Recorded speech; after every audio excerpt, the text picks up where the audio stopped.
Welcome to the Sleep Story Haven, your peaceful sanctuary where the whispers of ancient forests meet the gentle rhythm of moonlit shores. Here, time slows to the rhythm of your breathing. Worries dissolve like mist, and your mind finds the peace it's been seeking. Each story is crafted to guide you through enchanted landscapes and tranquil moments, designed to quiet your thoughts and prepare your spirit for deep, restorative sleep. So find your most comfortable position, close your eyes, and let tonight's gentle tale carry you to the peaceful dreams that await. Welcome to your Sleep Story Haven. Take a deep breath and let our story begin.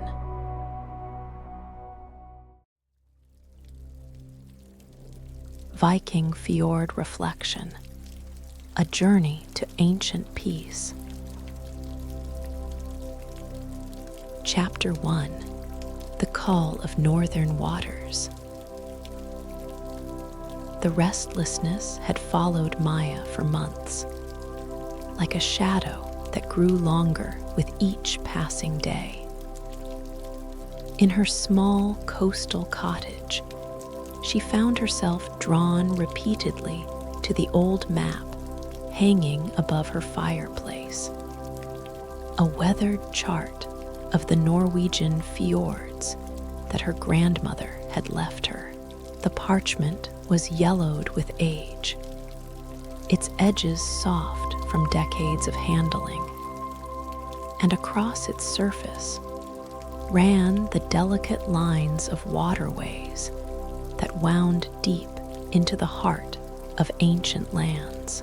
Maya traced these waterway paths with her finger, feeling something stir within her chest, a longing she couldn't quite name.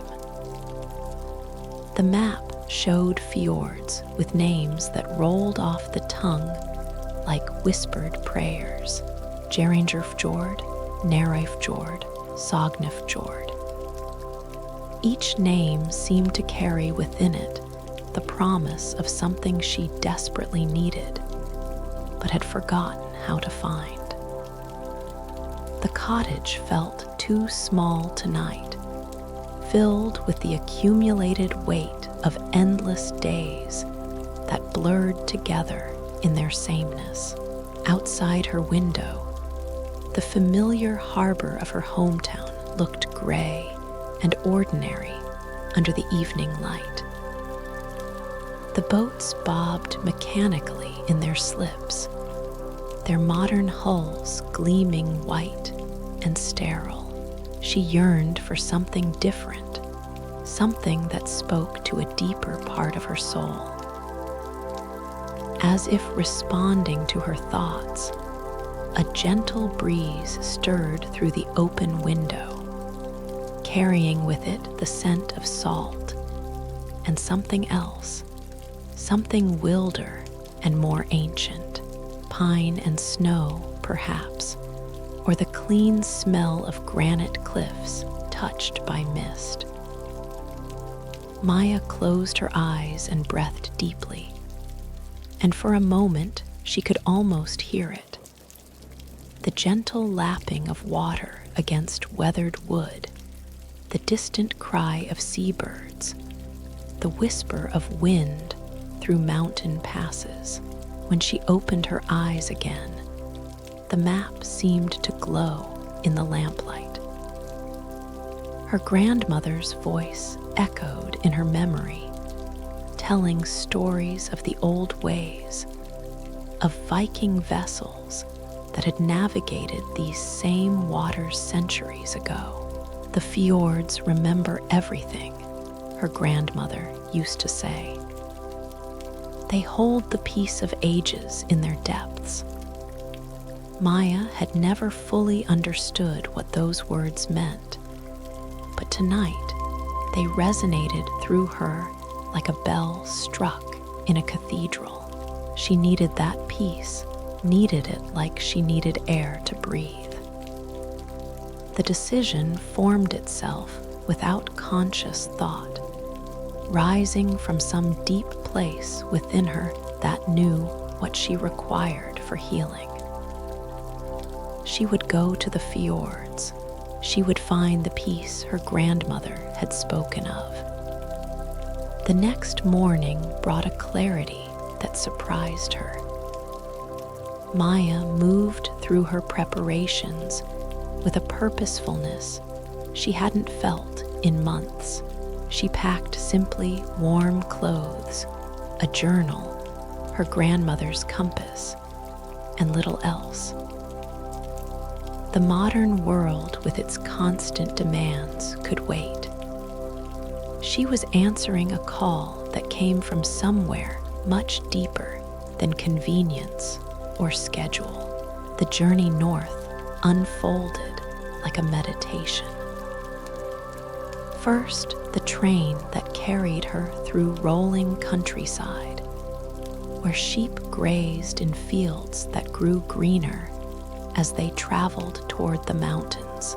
The rhythm of wheels on track became a lullaby, rocking her gently as the landscape outside her window grew wilder and more beautiful with each passing mile. Other passengers came and went, but Maya barely noticed them. Her attention was drawn entirely to the world outside, to the way the light changed as they climbed higher, becoming clearer and more crystalline, to the forests of pine and birch that stretched endlessly toward distant peaks, to the streams that tumbled down rocky slopes, their water catching the light like scattered diamonds. As evening approached, the train pulled into Alessand, a port town built on several islands and connected by bridges. Maya had arranged to stay the night here before continuing her journey by boat into the fjords proper. The town greeted her with the scent of sea air and the gentle bustle of a harbor preparing for evening. Her hotel room faced the water, and Maya stood at the window watching fishing boats return from their day's work. These vessels were different from the pleasure craft in her home harbor. They moved with purpose and grace, their hulls darkened by years of honest work. She could see the crews securing lines and preparing their boats for the night, their movements economical and practiced. As darkness settled over the town, Maya noticed something magical beginning to happen in the sky. At first, it was just a faint green glow on the horizon, so subtle she wondered if she was imagining it. But gradually, the light grew stronger, beginning to dance and pulse against the star-scattered darkness. The northern lights, Aurora borealis. Maya had seen photographs, but the reality was something entirely different. The lights moved like living things, like vast curtains of green and blue silk, being drawn across the heavens by invisible hands. They pulsed and shimmered, faded and returned, painting the night sky with colors that had no earthly equivalent. She watched until her eyes grew heavy, feeling something shift inside her chest, a loosening of tension she hadn't even realized she was carrying. The lights seemed to be speaking to her in a language older than words, telling her that she was on the right path, that what she sought was indeed waiting for her in the depths of the fjords. Tomorrow she would board the small passenger vessel that would carry her deeper into these ancient waters. Tonight, she would rest and dream of dancing lights and peaceful waters, of wooden boats and granite cliffs, of the peace that her grandmother had promised was waiting for those who knew how to listen. Outside her window, the harbor grew quiet as the town settled into sleep. The water lapped gently against the hulls of the moored boats, creating a rhythm that was hypnotic and soothing. Maya pulled her blankets closer and let the sound wash over her, feeling more relaxed than she had in months. The northern lights continued their celestial dance above the sleeping town, casting their ethereal glow over water and stone, over the ancient land that had witnessed countless souls seeking the same peace that Maya now pursued. In her dreams that night, she sailed on waters of liquid silver beneath skies painted with Aurora fire, guided by the wisdom of ages towards something she had always known, but had somehow forgotten in the noise of modern life. The fjords were calling, and she was finally ready to answer.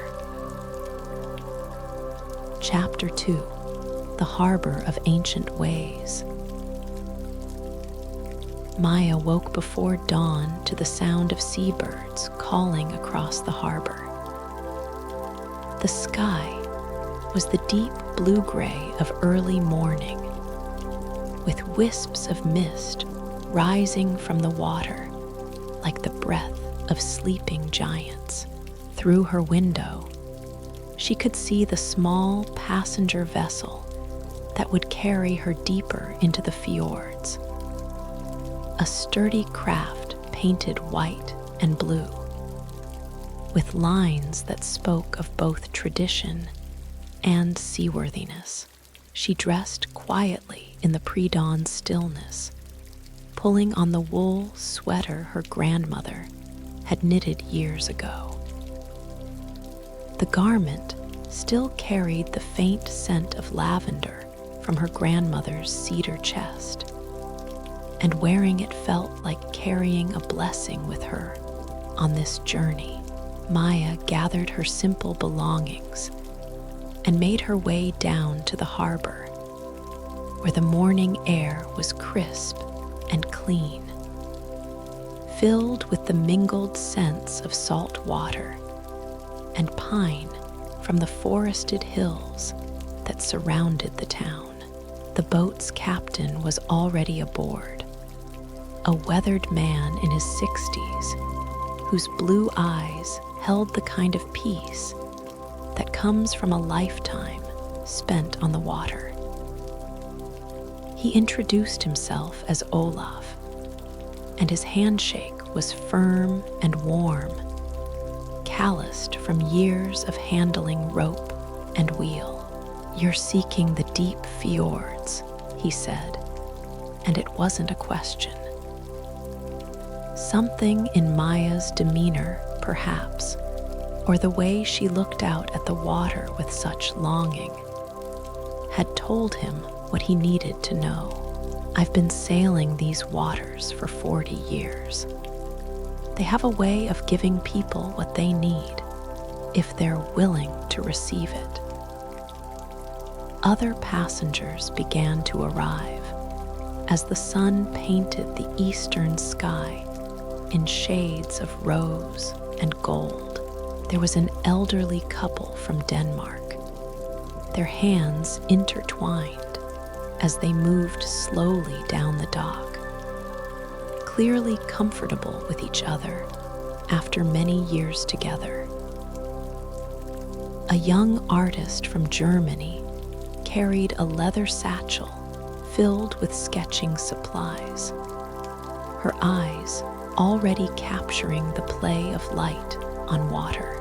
Two friends from Scotland spoke in low, appreciative murmurs about the beauty of the morning. But it was the elderly woman who caught Maya's attention most strongly. She moved with a quiet grace despite her years, her silver hair braided simply, and her clothes practical but elegant. There was something about her presence that spoke of deep waters, of wisdom, earned through experience, and peace found through acceptance.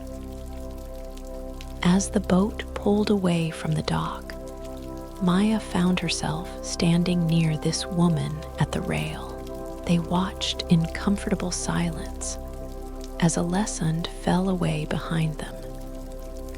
The town's Art Nouveau buildings, catching the morning light like jewels set against the green backdrop of forested hills.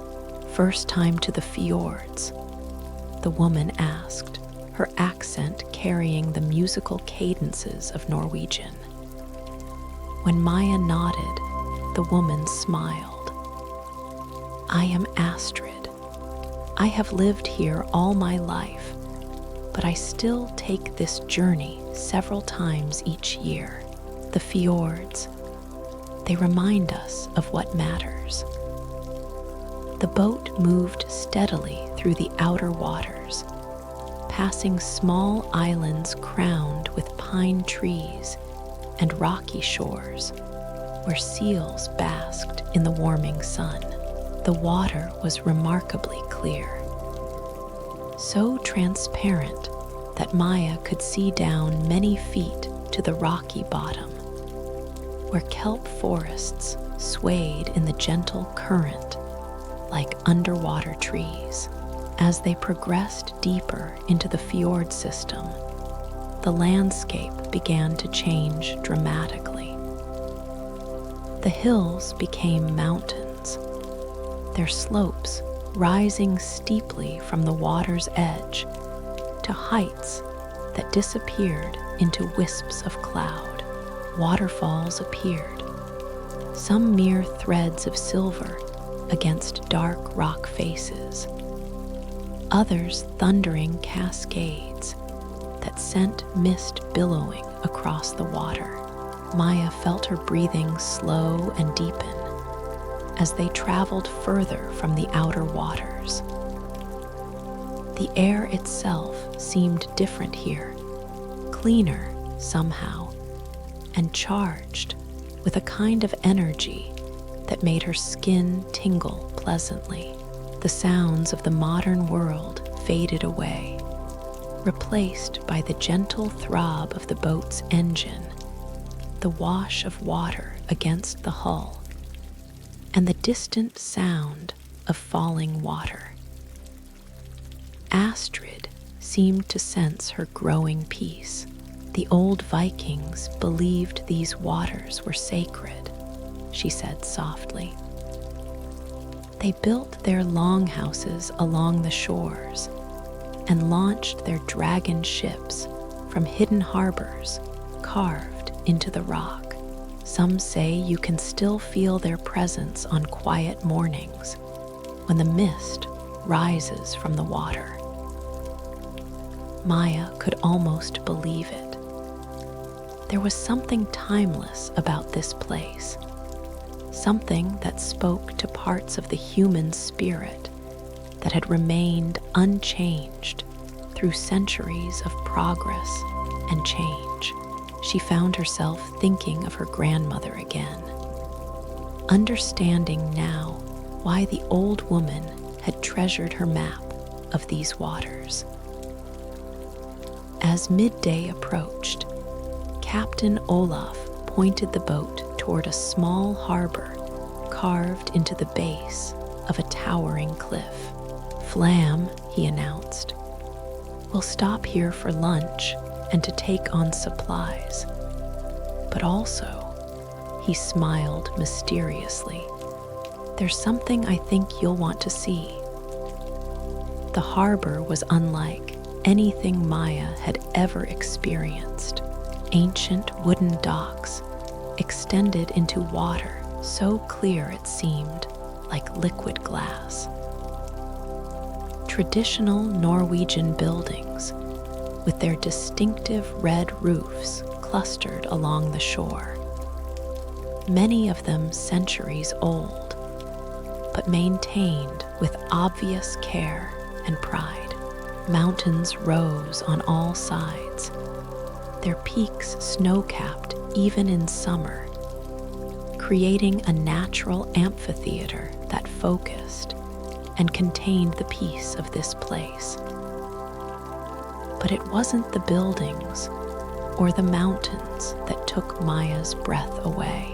Moored at the far end of the harbor was a collection of boats that seemed to have sailed directly out of the Viking Age. These were working replicas of traditional Norse vessels, long, graceful craft with elaborately carved prows and hulls that spoke of ancient craftsmanship and deep understanding of the sea. The local craftsmen maintain them, Astrid explained, following Maya's gaze. They use the old techniques, the old materials. Some of these boats have been sailing these fjords for decades, carrying visitors who want to experience the waters as the Vikings did.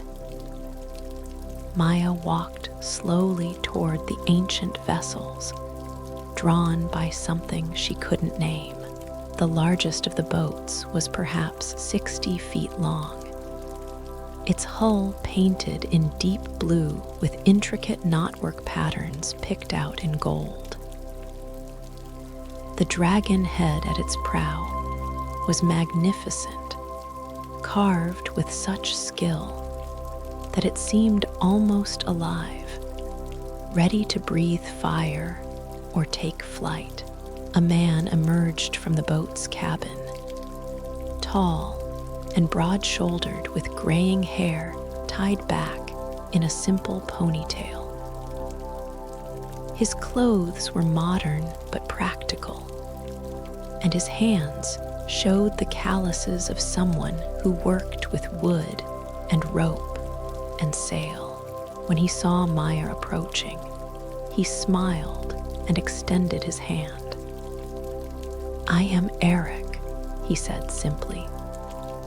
"I maintain these old ladies, and sometimes I take people sailing who want to understand what our ancestors felt on these waters."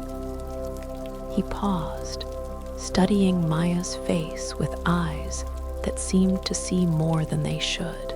"Would you like to come aboard?" Maya's heart leaped.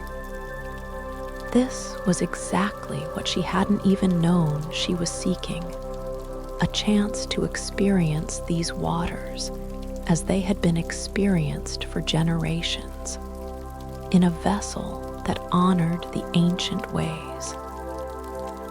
"Yes," she said simply. "Yes, I would like that very much." Eric's smile deepened. "Good. We'll sail this afternoon when the wind is right and the light is perfect. These boats, they remember their purpose. They know how to find the places where peace lives." As Maya stood on the dock looking up at the magnificent vessel, she felt another piece of her restlessness dissolve. The modern world seemed very far away, separated from this moment by more than miles, by centuries of accumulated wisdom, by the patient persistence of those who had kept the old ways alive. The northern lights had brought her this far. Now, the ancient boats would carry her deeper still, into waters where Viking ancestors had found their own peace, their own connection to something larger and more lasting than the temporary concerns of any single lifetime. The fjords were opening their arms to her, welcoming her home to a peace she had never known, but had always been seeking. Chapter 3: Dragon Ships and Sacred Waters. The afternoon sun painted the fjord waters in shades of deep sapphire and emerald as Eric prepared the ancient vessel for departure. Maya watched in fascination as he moved about the boat with practiced efficiency, checking rigging and adjusting sails with the unconscious competence of someone who had performed these tasks countless times. The boat was even more magnificent up close than it had appeared from the dock. Every surface spoke of master craftsmanship, from the smooth, worn planks of the deck to the intricate carvings that decorated the hull. The wood itself seemed alive, gleaming with the patina that comes only from years of loving care and use. "She's called Njörðr's Dream," Eric explained as he secured a line. "Named for the Norse god of the sea and wind, my grandfather helped build her 40 years ago, using techniques passed down through generations." He ran his hand along the carved rail with obvious affection. "She's carried thousands of people into these fjords, and each journey teaches her something new about peace."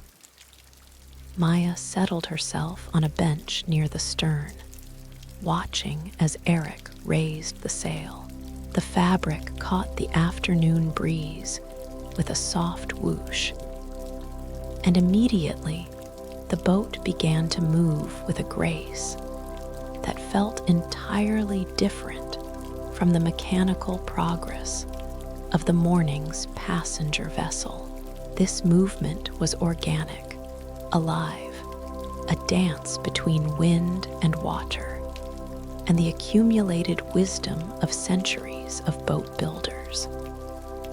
They were not alone on this journey.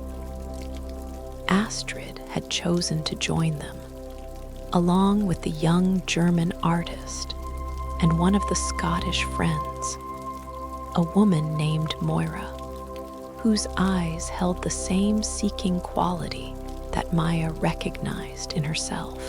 But the boat was large enough that they could each find their own space for contemplation, their own relationship with the experience unfolding around them. As they sailed deeper into the fjord, the walls rose higher on either side, until Maya felt as though they were traveling through a great cathedral built by geological time. The stone faces showed the history of ice and water, carved by glaciers that had ground their way through solid rock over millennia. Waterfalls cascaded down these walls in long, silver ribbons, their sound creating a constant, soothing background music. Eric guided the boat with gentle adjustments to the sail and tiller, reading the wind and water with an intuition that seemed almost supernatural. But Maya noticed that he wasn't really steering so much as suggesting direction, allowing the boat to find its own way through the water, following currents and breezes that had been flowing through these fjords since long before humans had ever seen them. The old sailors believed that these boats had spirits, Eric said, his voice carrying easily across the peaceful deck.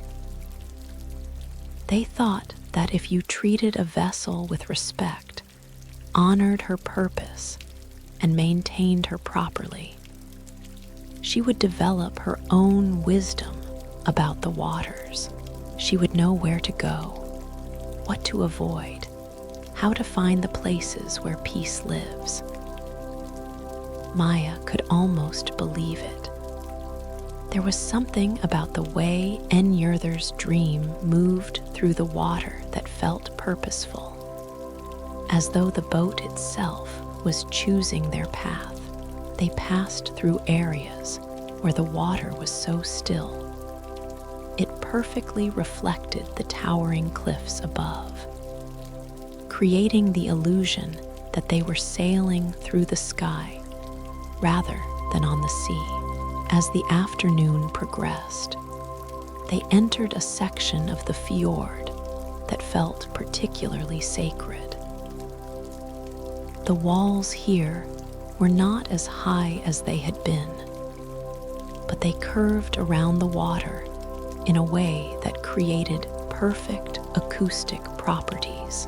Every sound, the gentle splash of water against the hull, the whisper of wind in the rigging, the distant call of seabirds, was amplified and clarified, creating a natural symphony of peaceful sounds. "This is where we stop," Eric announced, allowing the sail to luff as the boat's momentum carried them to a natural anchorage near the base of a waterfall.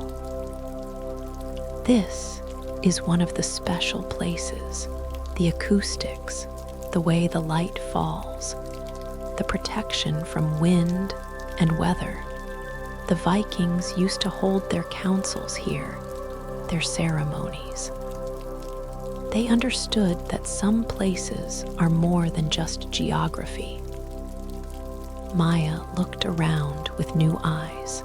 The amphitheater of stone walls, the perfect circle of calm water, the way the afternoon light filtered down through the mist from the waterfall. Everything about this place seemed designed to promote reflection and peace. She could imagine Norse chieftains gathering here centuries ago, their dragon ships drawn up on the shore, their voices carrying across the water as they made decisions that would affect their people for generations. But it wasn't the historical connection that moved her most deeply. It was the immediate, visceral sense of rightness that seemed to emanate from the place itself. Here, surrounded by stone and water and sky, with the gentle sound of falling water providing a constant, meditative background, Maya felt parts of herself that had been tight with tension beginning to release and soften. Astrid seemed to feel it too. The elderly Norwegian woman had settled herself in the bow of the boat, her eyes closed and her face turned toward the afternoon sun. There was a quality of deep contentment about her, as though she were drawing strength and peace from the very air around them. The young artist had opened her sketchbook and was drawing with quick, sure strokes. But Maya noticed that she kept pausing to simply look around, her pencil forgotten in her hand as she absorbed the beauty surrounding them. Even her art making had become a form of meditation, a way of connecting more deeply with the peace of this place. As the sun began to sink lower in the sky, painting the water in shades of gold and rose, Eric began to speak in a voice barely above a whisper, not because he was trying to be secretive, but because the acoustics of this place made even the softest sounds carry clearly.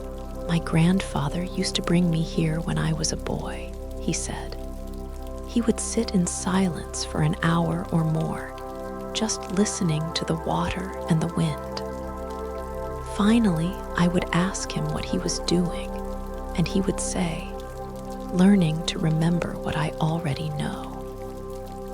I didn't understand then, but I do now." Maya understood too, or was beginning to.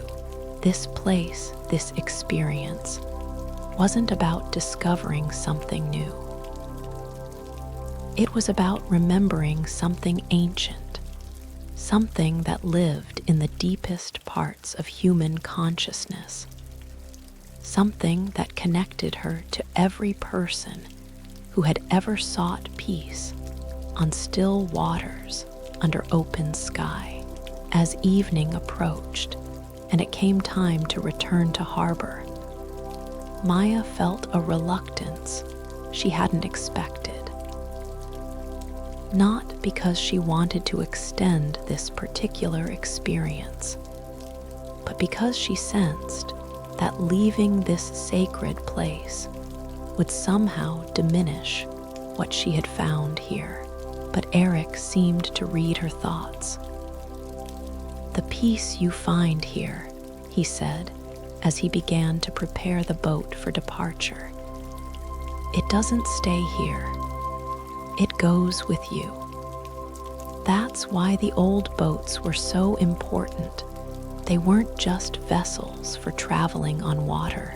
They were vessels for carrying peace from the sacred places back into the world where it was needed." As Njörðr's dream began to move again, her sail full of evening breeze, Maya realized that Eric was right. Something had changed in her during their time in the sacred anchorage.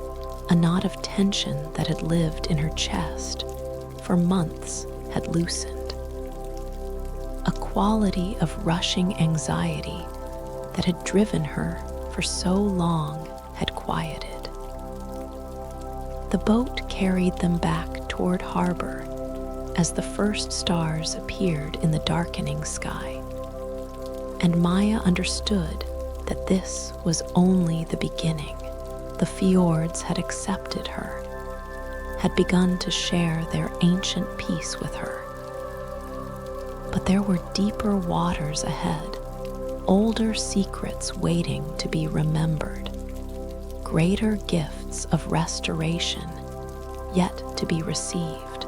Tomorrow she would continue her journey deeper into these sacred waters, carried by vessels that remembered the old ways, guided by people who understood that some hungers could only be satisfied by returning to the places where peace had been born.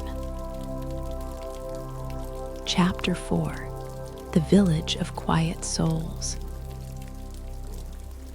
Maya woke in her small harborside room to the sound of rain pattering gently against her window.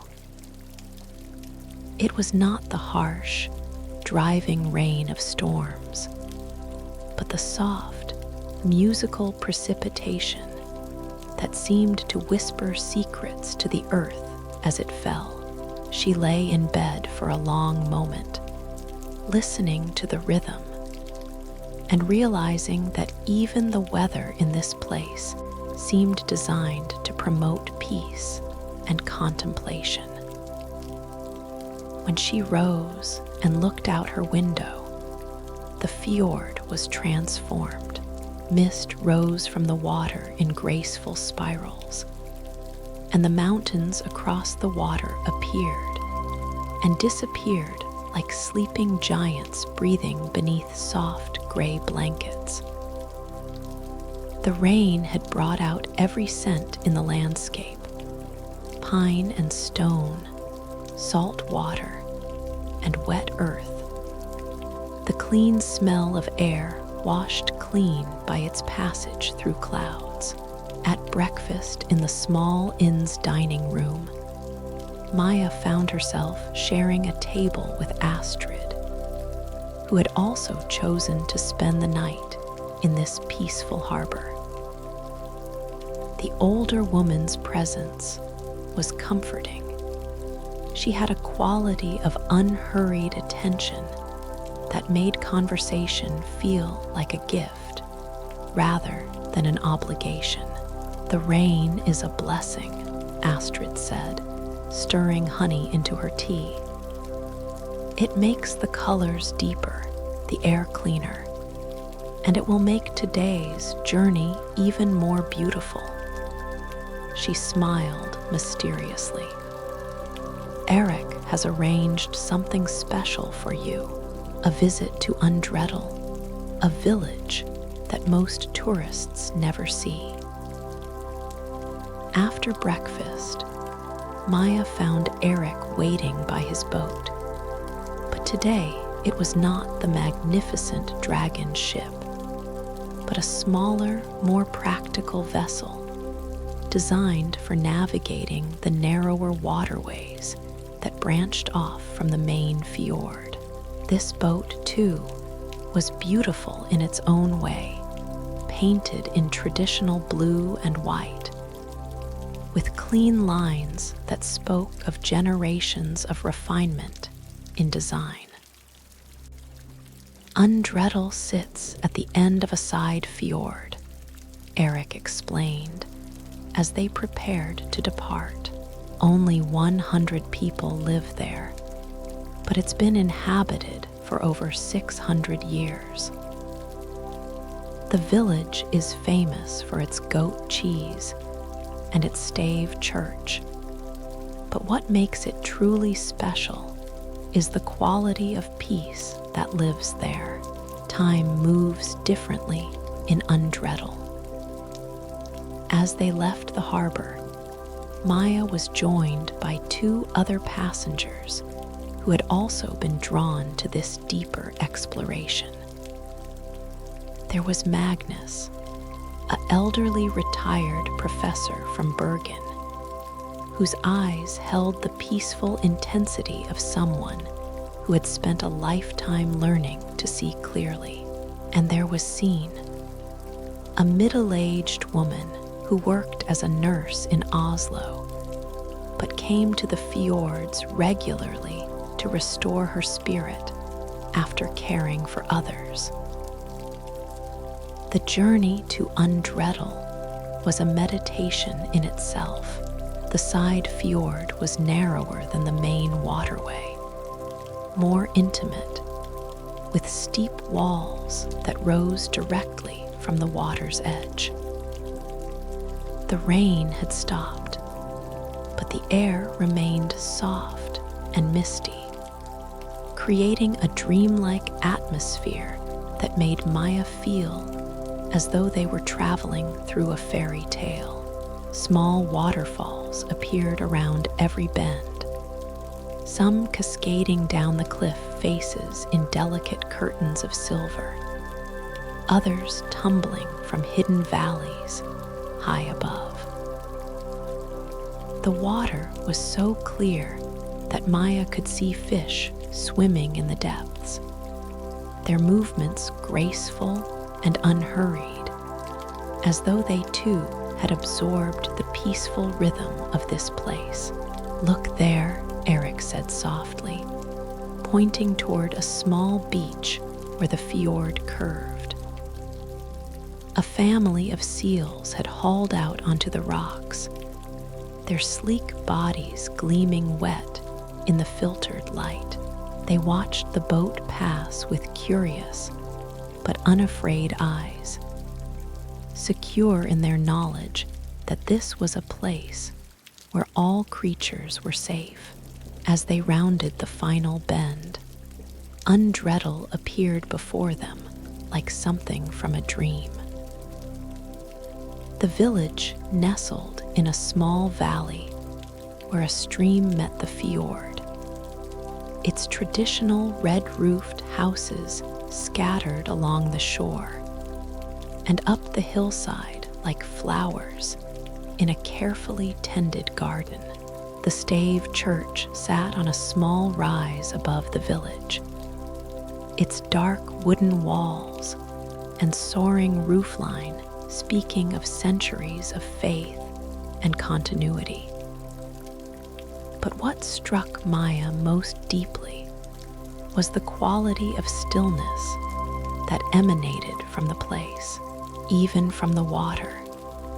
She could sense that this village existed in a different relationship with time, that here, life moved to older, deeper rhythms than those that governed the modern world. They tied up at a small wooden dock where several traditional fishing boats were moored. These vessels were clearly working boats, their hulls scarred by years of honest use, but they were maintained with obvious pride and care. Nets were neatly folded, ropes properly coiled, everything in its proper place. The village street was barely wide enough for a single car, paved with smooth stones that had been worn into gentle curves by centuries of feet. Traditional houses lined the way, many of them several hundred years old, but kept in perfect repair. Gardens overflowed with flowers and herbs, and Maya caught the scent of rosemary and lavender mixed with the ever-present smell of the sea. Their first stop was the Stave Church, one of the oldest in Norway. The building was small but perfectly proportioned, its dark wood weathered to a deep gray-brown that seemed to absorb and hold light. Inside, the space was intimate and peaceful, filled with the accumulated prayers of generations. Magnus, the retired professor, stood for a long time in the church's silence before speaking in a voice barely above a whisper. These walls have heard more confessions of worry than any psychiatrist, he said. And they've offered better healing, too. There's something about a place that has been dedicated to peace for so many centuries. It remembers every prayer, every moment of surrender, every soul that has found rest here. From the church, they walked through the village's narrow streets, passing houses where residents worked in their gardens or sat on their porches, moving with the unhurried grace of people who had learned that life was meant to be savored rather than rushed. Children played in small courtyards, their laughter carrying clearly in the clean air. But even their games seemed calmer here, more focused and present. They stopped at the village's cheese-making cooperative, where several women were working with the traditional methods that had been used in this valley for centuries. The women moved with practiced efficiency, but there was no sense of hurry or stress in their work. They chatted quietly among themselves, including the visitors naturally in their conversation, sharing stories of village life and the seasonal rhythms that governed their work. The goats graze in the high meadows during summer. One of the women explained, as she worked the curds with wooden paddles that had been polished smooth by generations of use. They eat wild herbs and flowers, and you can taste it in the cheese.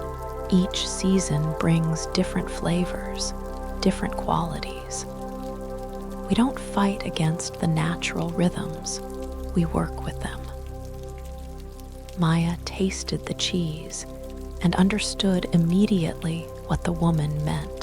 The flavor was complex and subtle, carrying within it the essence of mountain meadows and clean air, of patient processes and traditional wisdom. It was food that nourished more than just the body. It fed something deeper, connecting those who ate it to the land and the community that had produced it. As afternoon faded toward evening, the group gathered at a small cafe that served as the village's informal community center. Here, over simple food prepared with local ingredients, Maya listened to stories of village life and began to understand why Undreddle had maintained its peace for so many centuries. "We don't resist change," explained Bjorn, a man in his 70s who had lived in the village his entire life. "But we don't chase after it either. We let it come at its own pace, and we choose carefully what to accept and what to let pass by. Some things improve with speed, but peace requires patience." As evening settled over the village, painting the sky in shades of rose and gold reflected perfectly in the still waters of the fjord, Maya felt a deep contentment settling into her bones. This place, these people, this way of being in the world, it offered a different model for living, one that prioritized presence over productivity, community over competition, wisdom over mere information. When it came time to return to their boat for the journey back to the main fjord, Maya felt the same reluctance she had experienced the day before. But once again, she sensed that what she had received here was not something that could be left behind. The peace of Undreddle, like the sacred waters of the previous day's anchorage, had become part of her, woven into her understanding of what was possible. As their boat carried them back through the narrow fjord toward the larger waters, Maya watched the village lights beginning to twinkle in the gathering darkness. She knew that tomorrow would bring new experiences, deeper journeys into the heart of these ancient lands. But tonight, she carried with her the gift of understanding that peace was not something to be achieved, but something to be remembered, not a destination, but a way of traveling through life. The fjords were teaching her, one quiet revelation at a time, how to remember what she had always known, but had somehow forgotten in the noise and hurry of modern living. Chapter 5. Beneath the Dancing Lights. Maya's dreams that night were filled with gentle waves and the sound of ancient wood creaking peacefully in harbor swells. She woke naturally, without alarm or urgency, to find frost flowers blooming on her window, and the first hint of Aurora, light painting the pre-dawn sky, in ethereal green, standing at her window in her nightgown. She watched the northern lights dance across the star-scattered darkness with a sense of wonder that felt entirely new and entirely familiar at the same time. The lights pulsed and shimmered, faded and returned, painting the fjord water in shifting patterns of green and blue that seemed to speak directly to something deep within her chest. A soft knock at her door interrupted her reverie. When she opened it, she found Astrid in the hallway, fully dressed despite the early hour and carrying 2 steaming cups of tea. "The lights called to you too," the older woman said with a knowing smile. "They do that, especially to souls who are ready to receive what they have to offer. Tonight is special. The Aurora will be particularly strong. And Eric has arranged something I think you'll find transformative."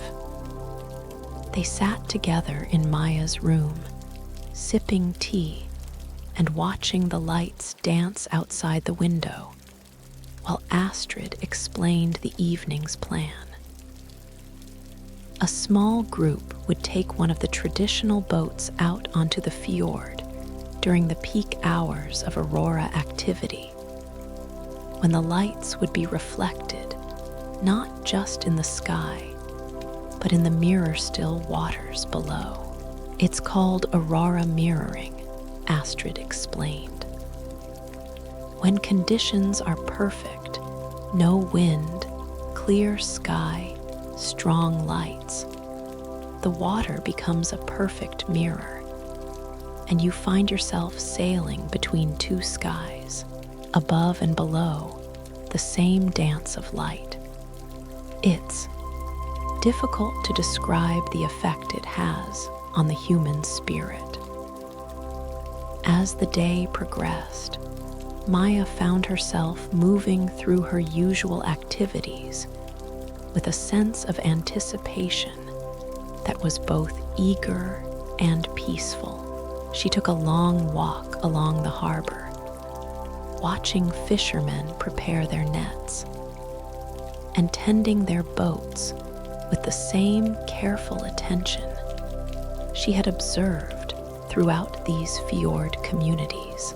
She visited the small museum that chronicled the history of the region, learning about the seasonal rhythms that had governed life here for centuries. But mostly, she simply existed in the growing awareness that something significant was approaching. Not just the evening's Aurora journey, but some kind of threshold in her own healing process. The restlessness that had driven her to seek out these fjords had been steadily dissolving over the past few days, replaced by something she could only describe as a growing sense of coming home to herself. As evening approached, a small group gathered at the harbor. Along with Maya, Astrid, and Eric, there were Magnus, the retired professor, Signe the nurse from Oslo, and 2 new companions, Leif, a local fisherman whose weather-beaten face spoke of decades spent reading the moods of sea and sky, and Inga, a woman perhaps Maya's own age, who worked as a teacher in Tromsø, but returned to these waters regularly for what she called soul maintenance. The boat they would use tonight was another of the traditional vessels, smaller than Njörður's dream, but no less beautiful, with elegant lines and a shallow draft, that would allow them to navigate into protected coves, where the water would be most still. Eric had named this boat Fjords, after a legendary Viking woman explorer. And like all the traditional craft, she seemed to possess her own spirit and wisdom about these waters. As they prepared to depart, Eric checked the weather conditions with the practiced eye of someone who had been reading natural signs all his life. "Perfect," he announced. "No wind forecast until well after midnight, clear skies, and the Aurora activity is predicted to be intense. The water will be like glass." They departed just as the last light was fading from the western sky, the boat moving silently through water so still it perfectly reflected the first stars appearing overhead. The only sounds were the gentle whisper of their passage through the water and the distant calls of seabirds settling for the night. As they sailed deeper into the fjord, away from any artificial lights, the darkness around them became complete and profound. But it was not an empty darkness. It was rich with presence, filled with the accumulated peace of centuries of nights like this one, when humans had looked up at the dancing lights and felt their connection to something vast and beautiful and mysterious. "Here," Eric said finally, guiding the boat into a small cove where towering cliffs created perfect shelter from any possible wind. "This is the place." He secured the boat to a natural mooring, a ring of iron driven into the stone centuries ago by Vikings who had also understood the magic of this spot. Then they settled themselves comfortably on the boat's cushioned benches to wait for the lights to begin their nightly dance. Maya had never experienced darkness like this. With no light pollution for many miles in any direction, the stars appeared with a brilliance and clarity that took her breath away. The Milky Way arched across the sky like a river of light, and she could make out individual constellations with startling detail. But it was when the Aurora began that the true magic commenced. At first, there was just a faint green glow on the northern horizon, so subtle it might have been imagination. But gradually, the light grew stronger, beginning to pulse and move, taking on the fluid, organic quality that made the northern lights seem alive. As the aurora intensified, Maya began to understand what Astrid had meant about aurora mirroring. The water in the protected cove was so perfectly still that it created a flawless reflection of the sky above. Green curtains of light danced overhead, but identical curtains of light also danced in the water below, creating the extraordinary sensation that their small boat was floating in space between two infinite skies. The old stories say that the Aurora are the spirits of those who found perfect peace, Leif said quietly, his voice carrying easily across the still water. They dance to show us that death is not an ending, but a transformation into light itself. Maya found herself unable to speak as the lights grew stronger and more complex. Green remained the dominant color, but now ribbons of blue and purple and even gold began to weave through the celestial display. The lights moved like living things, sometimes flowing like water, sometimes pulsing like a heartbeat, sometimes seeming to reach down toward the earth as if trying to make contact with the watchers below. And in the perfect mirror of the water beneath them, every movement, every color, every pulse of light was duplicated exactly. Maya felt as though she were floating in the center of a vast cosmic dance, surrounded above and below by beauty so profound it seemed to bypass her rational mind entirely and speak directly to her soul. As she watched, something extraordinary began to happen within her own consciousness. The boundary between herself and the light began to blur.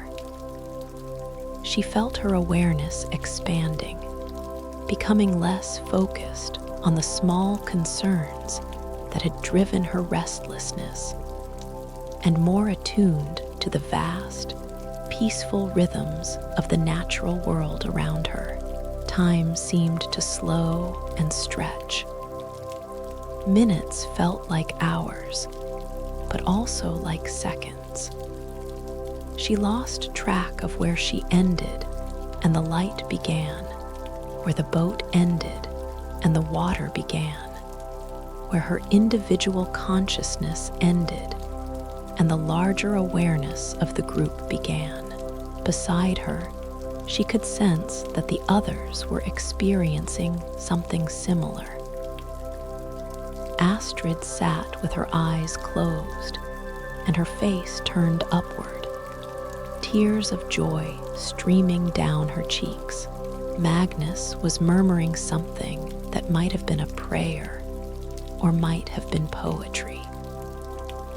Scene held her hands pressed to her heart, as though she were trying to contain something too large and beautiful to hold.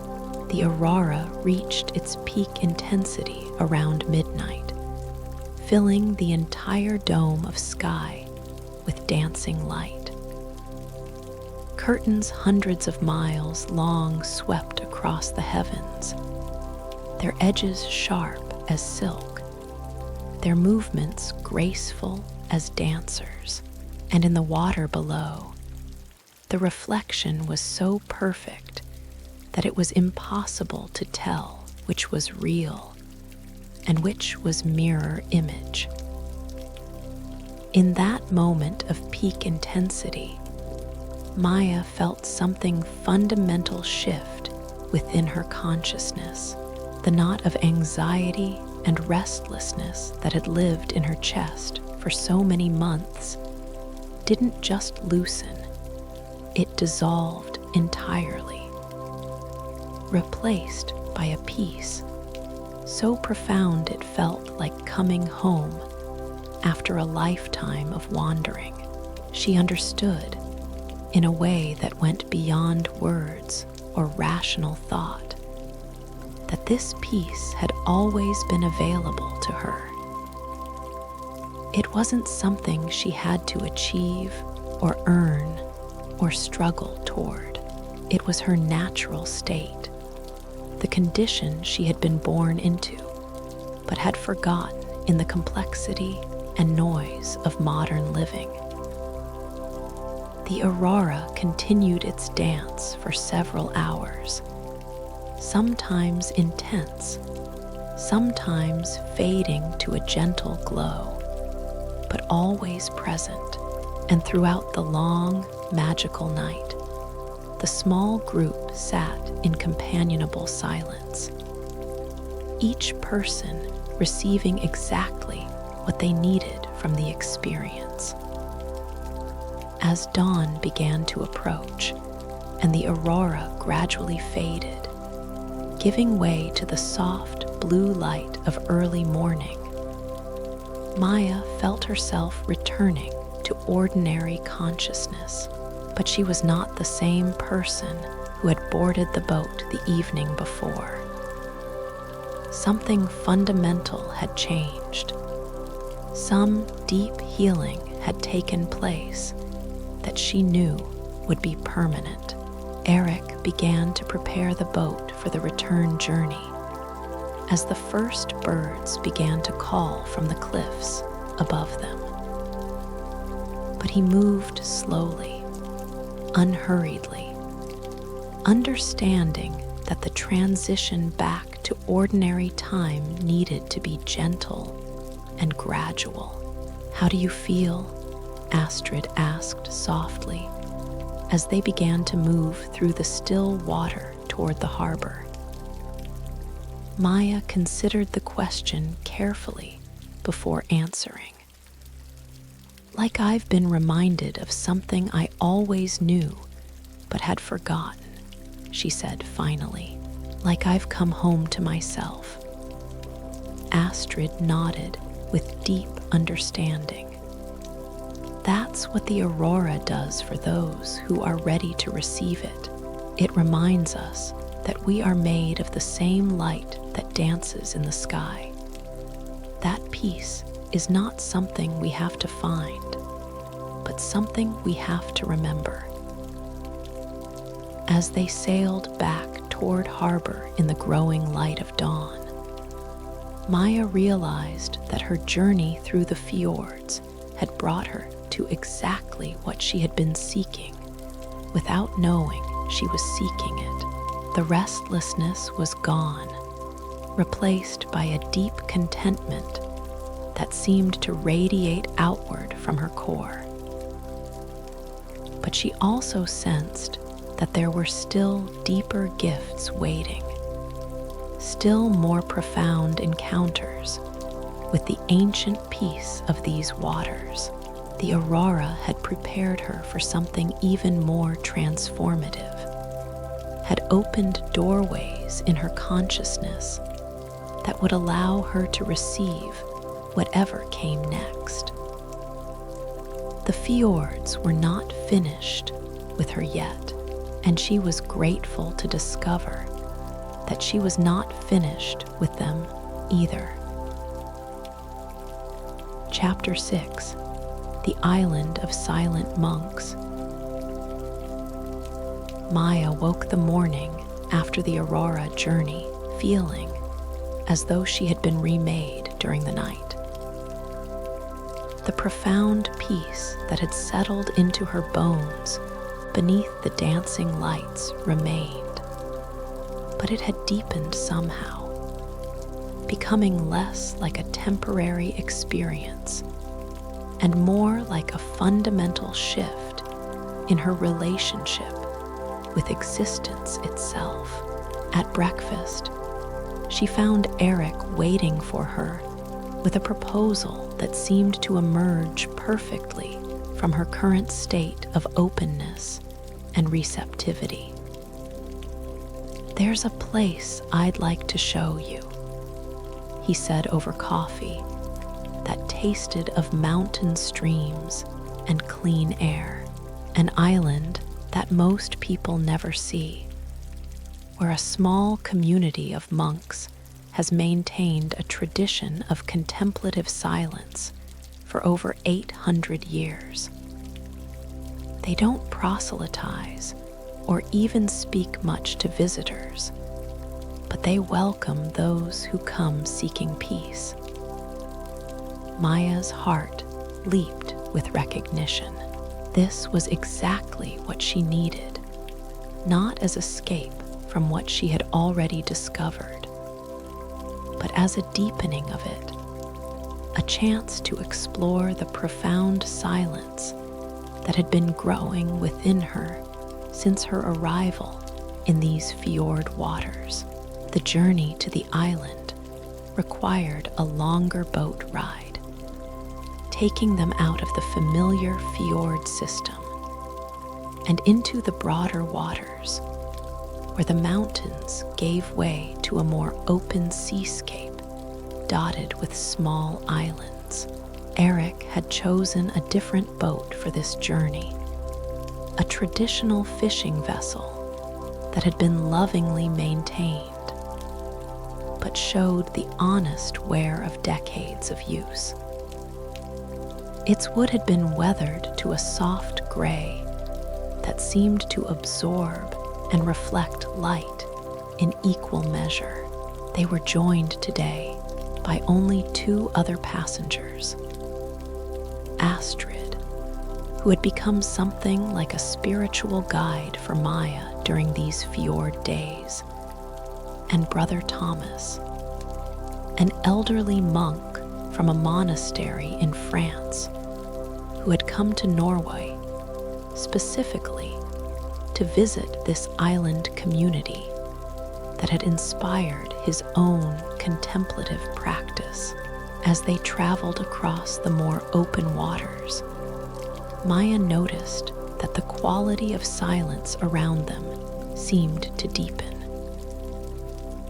The boat's engine provided a steady, meditative throb, but even that sound seemed to enhance, rather than disturb the growing sense of sacred quiet that surrounded them.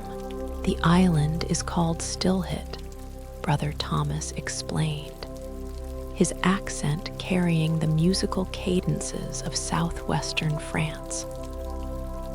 It means silence in Norwegian.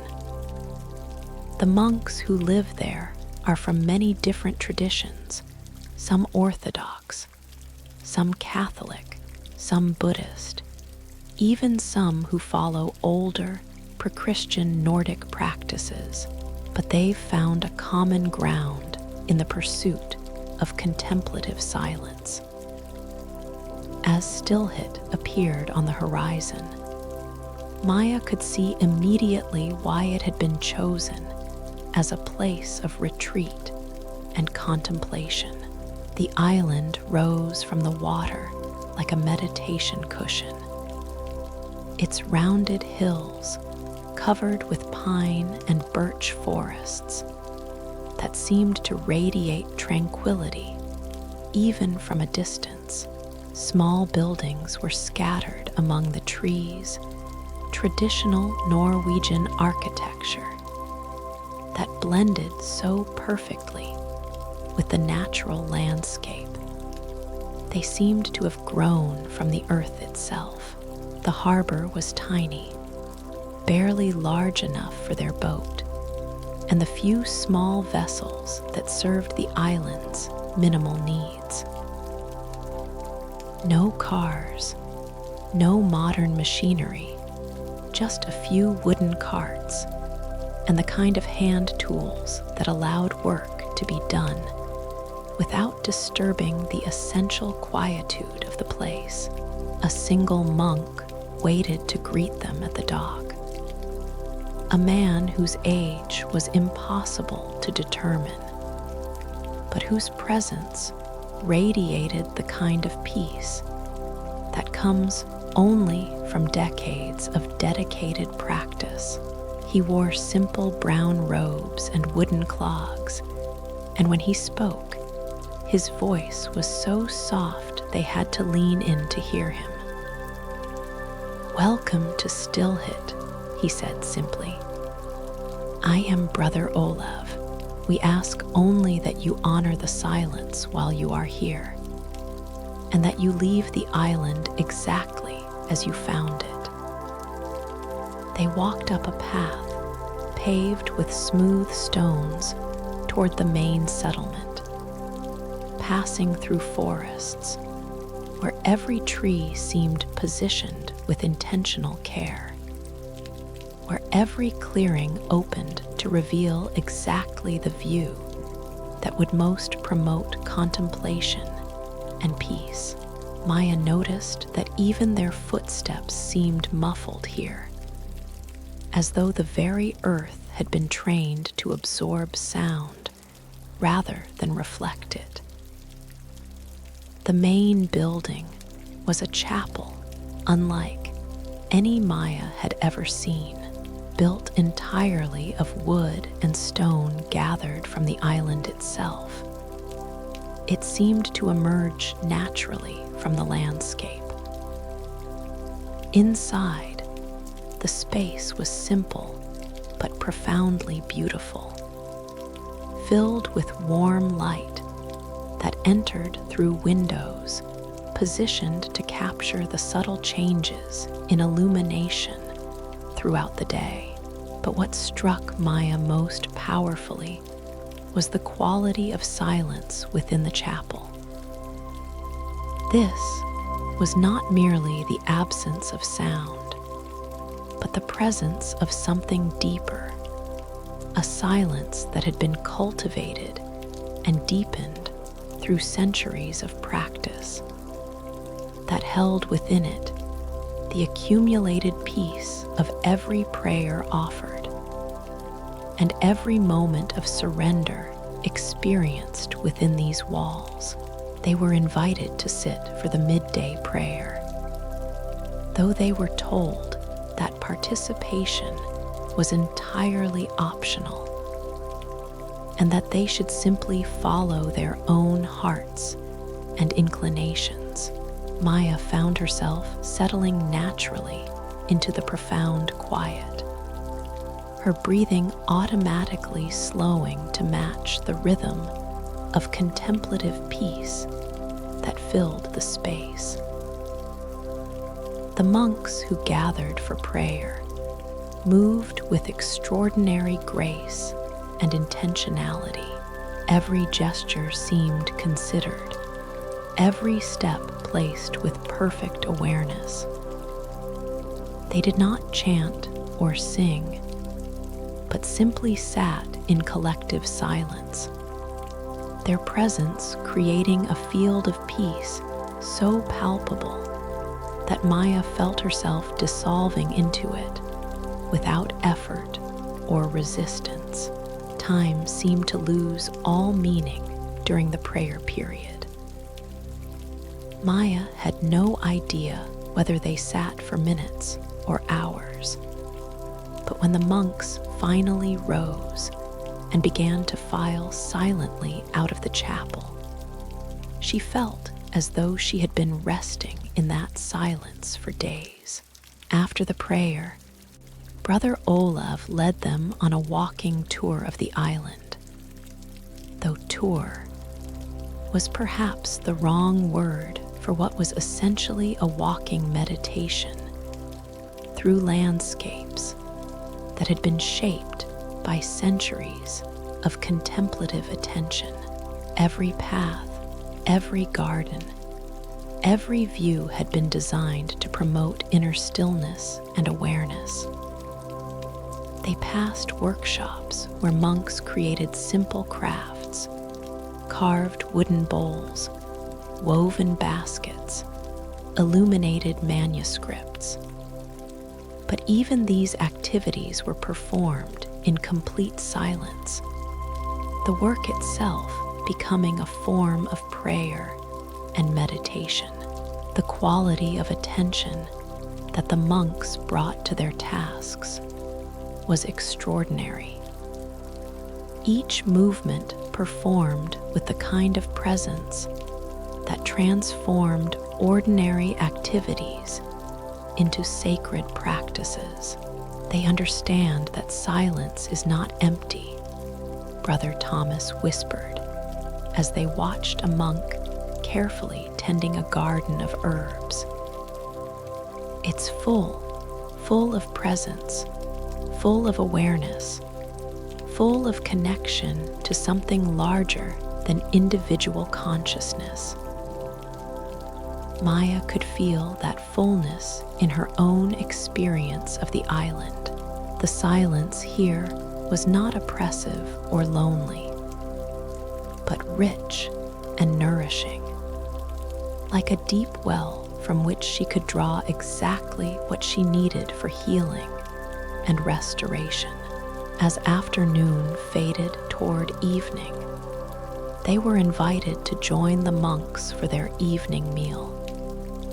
A simple vegetarian repast eaten in complete silence, but with extraordinary attention to the tastes, textures, and nourishment being received.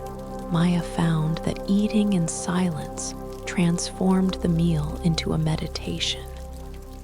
Each bite experienced with full awareness and gratitude.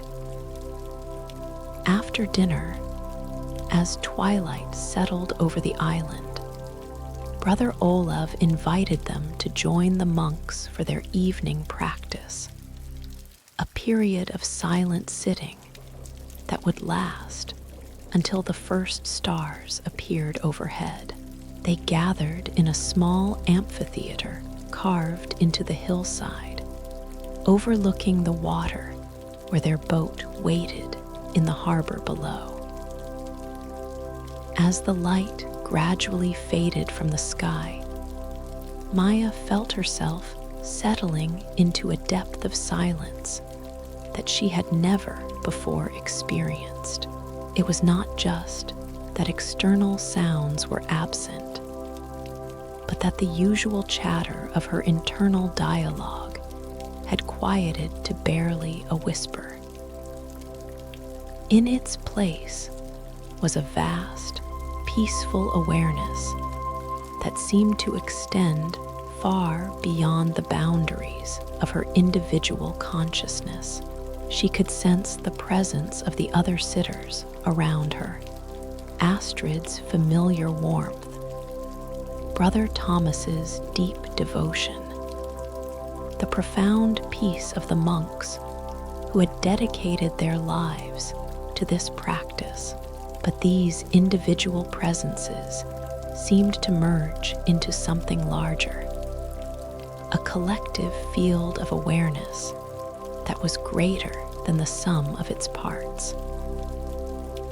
As the first stars appeared overhead, reflected perfectly in the still water of the harbor below, Maya felt something she could only describe as a homecoming, not to any physical place, but to a state of being that felt utterly natural and right, a quality of presence and peace that she realized had always been available to her, but that she had somehow forgotten how to access when the evening sitting finally ended, and it came time to return to their boat for the journey back to the mainland. Maya felt a profound reluctance to leave, not because she wanted to remain on the island permanently, but because she feared losing the extraordinary quality of silence and peace she had discovered there. But Brother Olav seemed to understand her concern.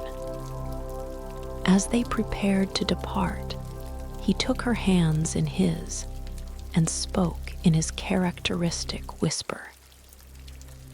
"The silence you have found here," he said, his eyes holding depths of compassion earned through decades of practice, "lives within you. It is not something you visit. It is something you are. The island has simply reminded you of what has always been true." As their boat carried them away from Stillhit through the gathering darkness, Maya carried with her a gift more precious than any material treasure. The profound silence that had been cultivated on that island for centuries had taken root within her own consciousness, becoming a resource she could access wherever she was, whatever challenges she might face. The fjords continued to teach her, one profound experience at a time, that peace was not a destination, but a way of being, not something to be achieved, but something to be remembered and cultivated with the same patience and dedication that the monks had brought to their contemplative practice. Tomorrow would bring new experiences, deeper encounters with the ancient wisdom of these waters. But tonight, she carried within her the gift of sacred silence, a treasure that would enrich every moment of the rest of her journey. Chapter 7: The Glacier's Ancient Wisdom. Maya's sleep that night was the deepest and most restorative she had experienced in years. The profound silence she had absorbed on the island of Stillhit seemed to have settled into her very cells, creating a quality of rest that went far beyond mere physical recuperation. She woke naturally as dawn light began to filter through her window, feeling as though every part of her being had been renewed during the night. At breakfast, Eric greeted her with eyes that seemed to see the change that had taken place within her. "The silence has taken root," he observed with satisfaction. "Good. Today we journey to meet one of the most ancient teachers in these fjords, Jostedalsbreen, the largest glacier on the European mainland. If you think the island taught you about silence, wait until you hear what the ice has to say about time."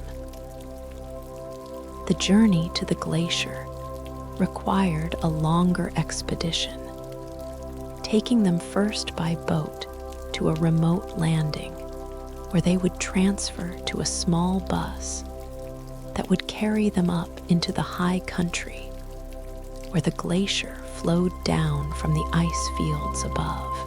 Maya was joined today by a small group of fellow seekers. Astrid, of course, who seemed to have appointed herself as Maya's guide through these transformative experiences. Magnus, the retired professor, and two new companions, Dr. Sarah Chen, a marine biologist from California who studied the effects of climate change on Arctic ecosystems, and Torstein, a local glacier guide whose family had been leading people onto the ice for 5 generations.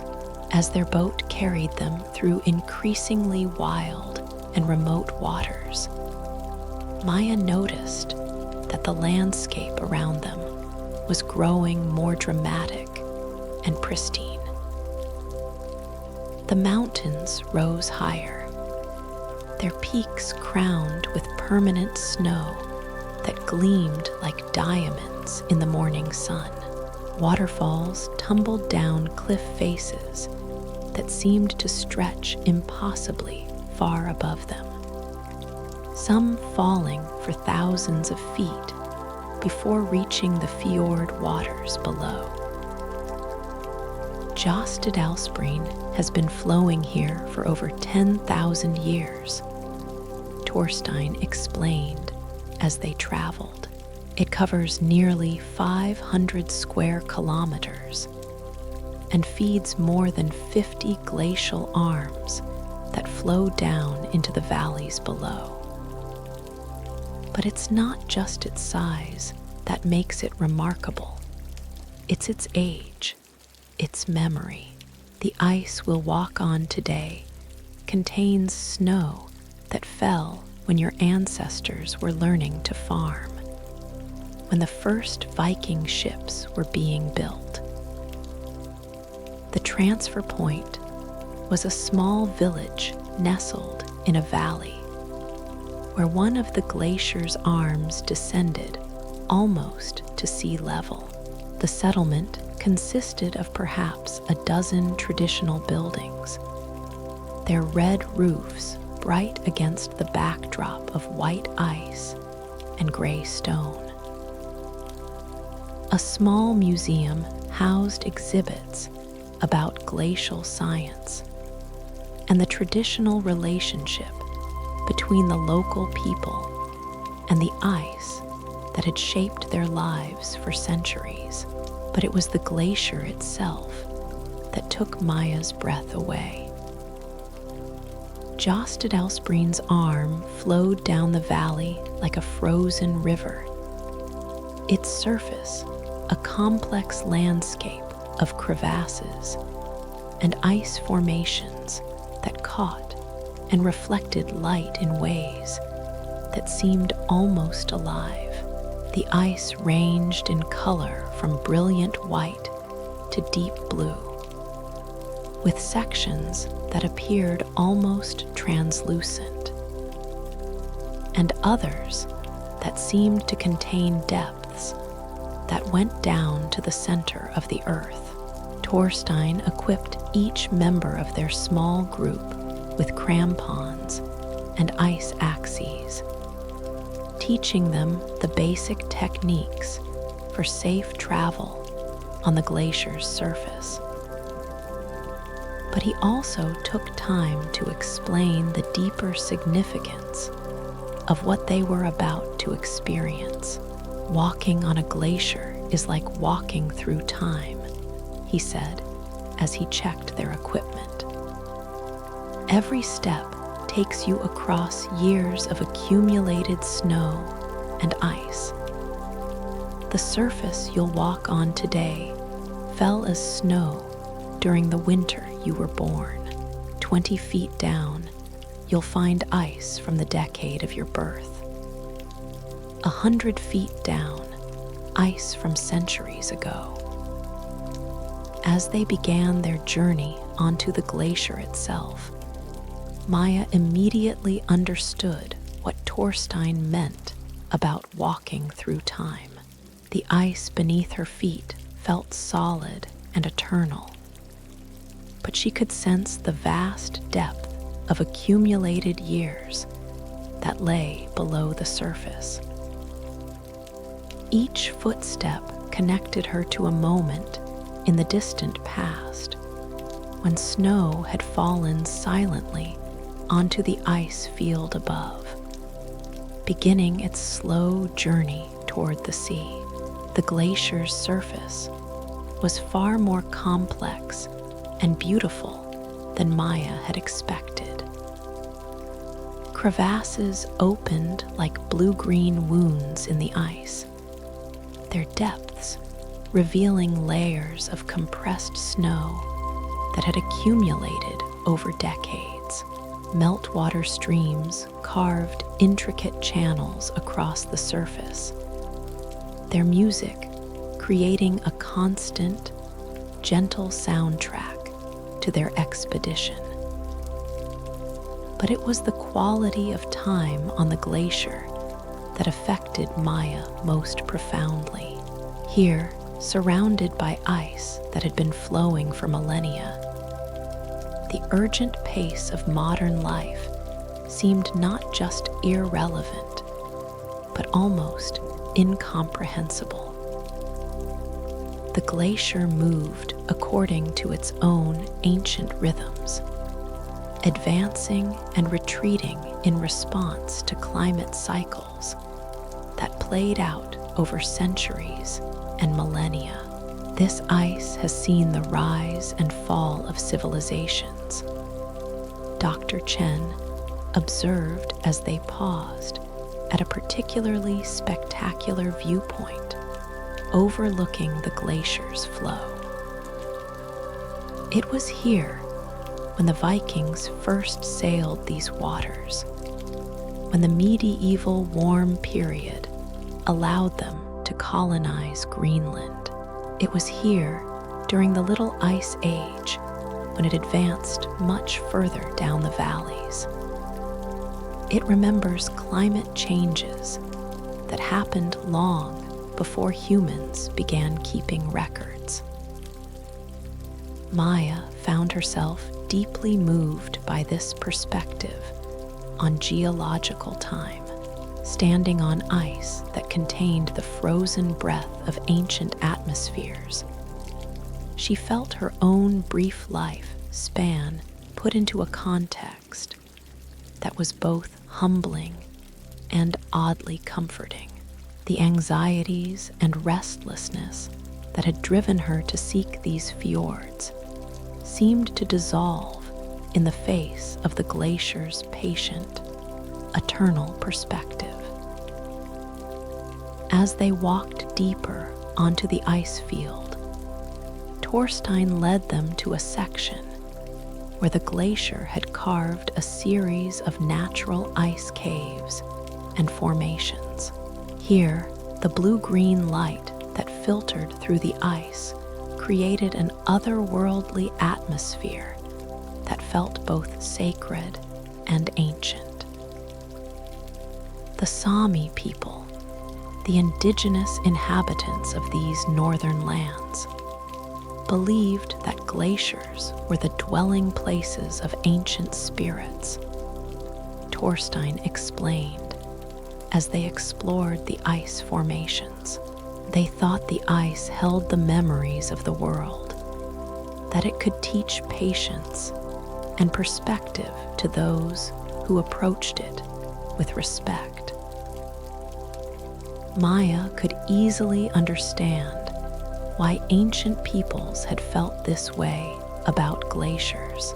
There was something profoundly spiritual about being surrounded by ice that had been accumulating for thousands of years, about walking through formations that had been carved by processes playing out over geological time scales.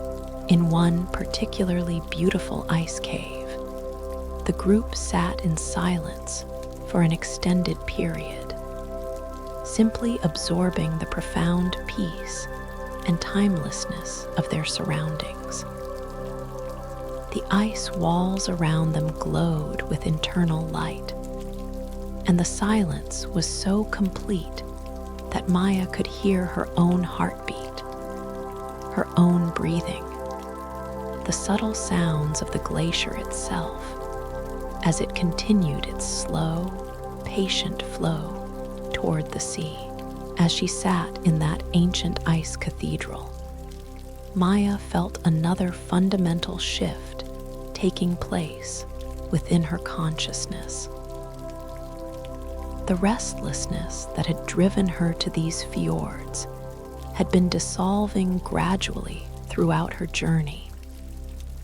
But here, surrounded by the patient wisdom of geological time, it completed its transformation into something entirely different.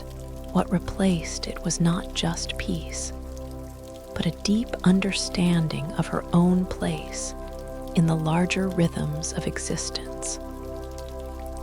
She was part of something vast and ancient and ongoing, connected to processes that had been unfolding for millennia and would continue long after her individual life had ended. This understanding brought not anxiety, but profound comfort, a sense of belonging to something larger and more enduring than her temporary concerns and difficulties. As afternoon faded toward evening and it came time to leave the glacier, Maya felt that she was carrying with her one of the most profound gifts of her entire journey. The glacier had taught her about patience, about the deep rhythms that govern all natural processes, about the peace that comes from understanding one's place in the vast context of geological time. The descent from the glacier was a gradual return to human-scale time and concerns. But Maya found that the perspective she had gained on the ice remained with her. As their boat carried them back through the fjords toward their harbor, she watched the familiar landscape with new eyes, seeing it not just as beautiful scenery, but as part of an ancient, ongoing process of creation and change that connected her to everything that had come before and everything that would come after. The fjords had given her yet another gift, another piece of the profound healing she had been seeking without quite knowing what she was looking for. Tomorrow would bring new experiences, but tonight she rested in the patient wisdom of ice and stone, in the deep peace that comes from understanding one's connection to the eternal rhythms that govern all existence. The ancient glacier had spoken to her in a language older than words, teaching her that peace was not just a personal achievement, but a participation in the timeless patience of the natural world itself. Chapter 8: The Fisherman's Dawn. Maya woke before sunrise to the gentle sound of rain on her window. But this morning, the weather felt like an invitation rather than an obstacle. She had learned during her time in the fjords that each kind of weather brought its own gifts, its own lessons about the different faces of peace.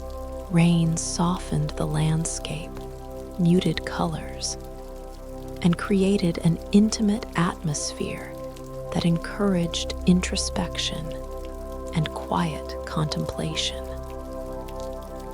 At the harbor, she found an unexpected companion waiting for her.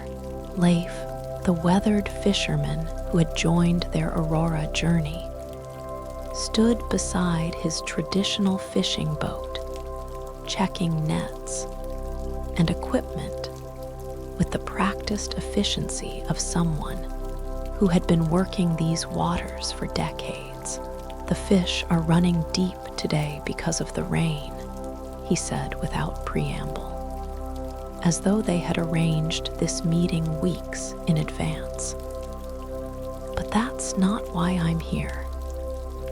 Eric thought you might be ready to learn what the fjords teach about honest work, about finding peace in the daily rhythms that connect us to the sea." Maya realized that this invitation was exactly what she needed. Throughout her journey, she had been a visitor, an observer receiving the gifts that others offered her. But she sensed that her healing would not be complete until she had experienced what it meant to participate actively in the life of these waters, to contribute something rather than merely receive. Leif's boat was perhaps 40 feet long, built along traditional lines, but equipped with modern safety equipment and a reliable engine. The wood had been weathered to a soft gray that seemed to absorb and reflect the subtle light of the overcast morning. Every surface showed the honest wear of decades of use, but also the careful maintenance that spoke of deep respect for both the vessel and the work it performed. My grandfather built this boat with his own hands in 1952. Leif explained as they prepared to depart. "He taught my father to fish from this deck, and my father taught me. Now I'm teaching my daughter, and someday she'll teach her children. The boat remembers all of this, every generation, every season, every fish that has been caught from these waters. As they left the harbor in the gentle rain, Maya felt herself entering a different relationship with the fjord waters than any she had experienced during her journey. This was not about seeking transcendent experiences or profound insights, but about learning the quiet satisfaction that comes from honest work performed with skill and attention. The rain created a hushed atmosphere that made conversation feel intimate and natural. Leif spoke as he worked, explaining the traditional techniques for reading the water, understanding the weather, predicting where fish might be found based on currents and temperatures, and the subtle signs that experienced fishermen learned to recognize over decades of practice. Fishing in these fjords is not like the industrial operations you see in other places, he said as he guided the boat toward waters where his family had been fishing for generations. We work with small nets, traditional methods. We take only what we need and leave the rest for future seasons. The fjords teach patience. You cannot force the fish to come. You can only create the conditions for them to find you. As they reached the fishing grounds, Maya was struck by the beauty of the landscape, even in the rain. The water was a deep gray-green that perfectly mirrored the overcast sky, and the mountains on either side disappeared into low clouds that gave the fjord an intimate, enclosed feeling. Waterfalls tumbled down the cliff faces, their sound muffled by the rain, but still audible as a constant, soothing background music. Leif began to demonstrate the traditional techniques his family had used for generations. The nets were smaller than those used by commercial operations, designed to be selective rather than efficient. Every movement was practiced and economical, the result of decades of repetition refined into something approaching art. Here, he said, handing Maya a section of net. Feel the weight, the texture. This net was made by my grandmother, repaired by my mother, maintained by my wife. 4 generations of hands have worked this same net. When you touch it, you're touching all of that history. Maya took the net carefully, feeling immediately what Leif meant.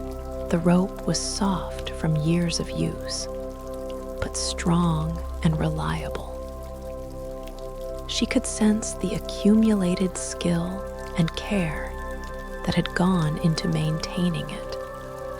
The generations of knowledge embodied in every knot and splice.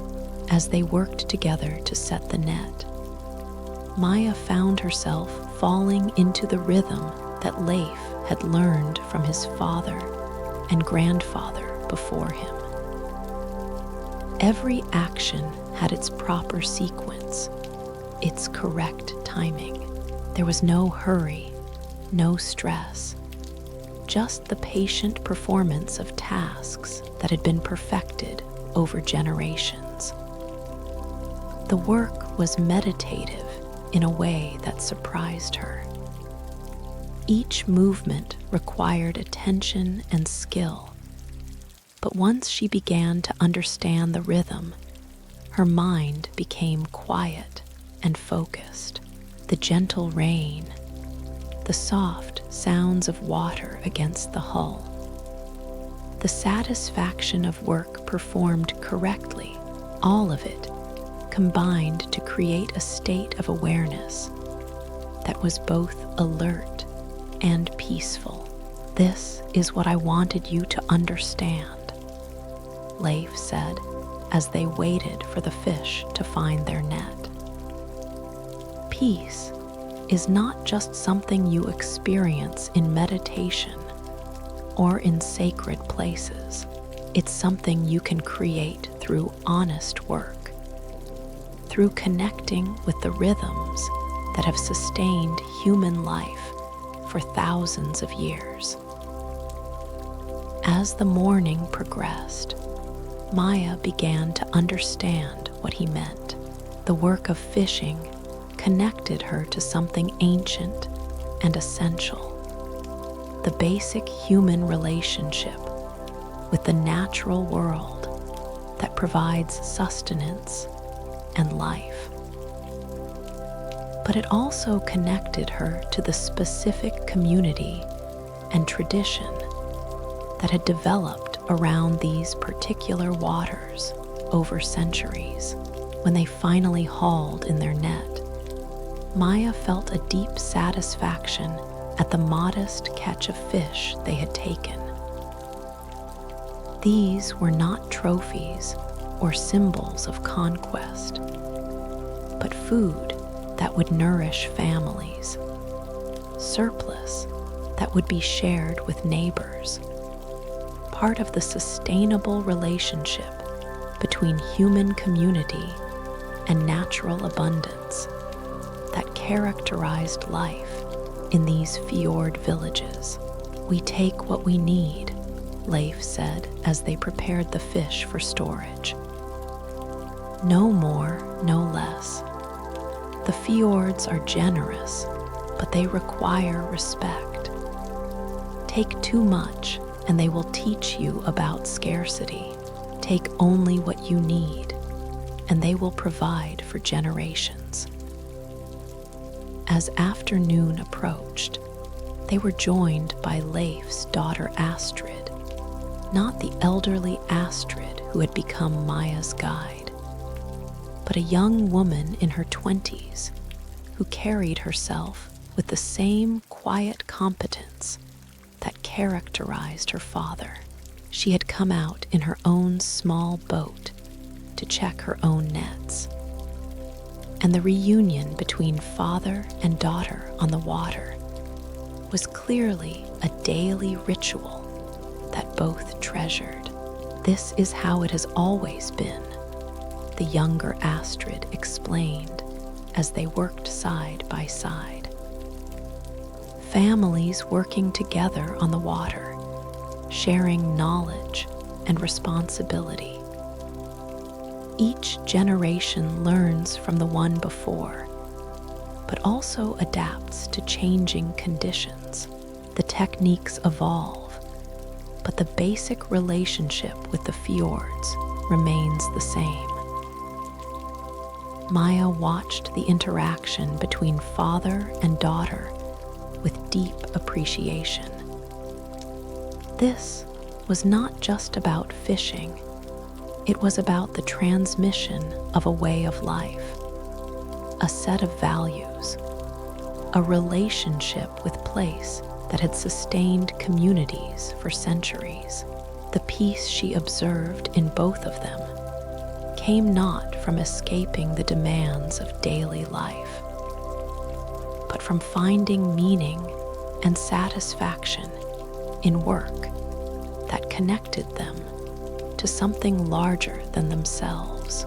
As evening approached and it came time to return to harbor, Maya realized that this day had completed something essential in her healing journey. She had learned that peace was not just about finding refuge from the world, but about finding her proper place within it, about discovering work and relationships and practices that aligned her with the deeper rhythms of life.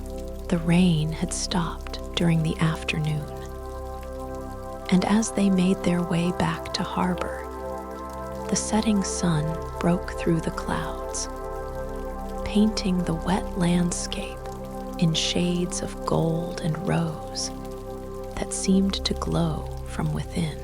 The water reflected the changing light perfectly, creating a scene of such beauty that it took Maya's breath away. But what moved her most deeply was not the spectacular beauty of the moment, but the quiet satisfaction of the day's honest work, the sense of having contributed something valuable rather than merely having received gifts from others. She had learned to find peace not just in sacred places and transcendent experiences, but in the daily rhythms of life, lived in proper relationship with the natural world. As they tied up at the dock and prepared to unload their modest catch, Leif handed Maya a small fish wrapped in traditional cloth. "For your dinner," he said simply, "caught by your own hands in these ancient waters. When you eat it, you'll be nourishing yourself with the gift of the fjords themselves." That evening, as Maya prepared and ate the fish she had helped to catch, she felt the completion of another circle in her healing journey. The fjords had taught her about transcendence and sacred silence, about geological time and aurora light. But they had also taught her about the profound peace that comes from honest work, from finding one's place in the sustainable rhythms that connect human life to the abundance of the natural world. Tomorrow would bring new experiences, but tonight she rested in the satisfaction of work well done, of connections made, of peace found not just in extraordinary moments, but in the ordinary rhythms of life, lived in harmony with ancient ways. Chapter 9: The Circle of Stories.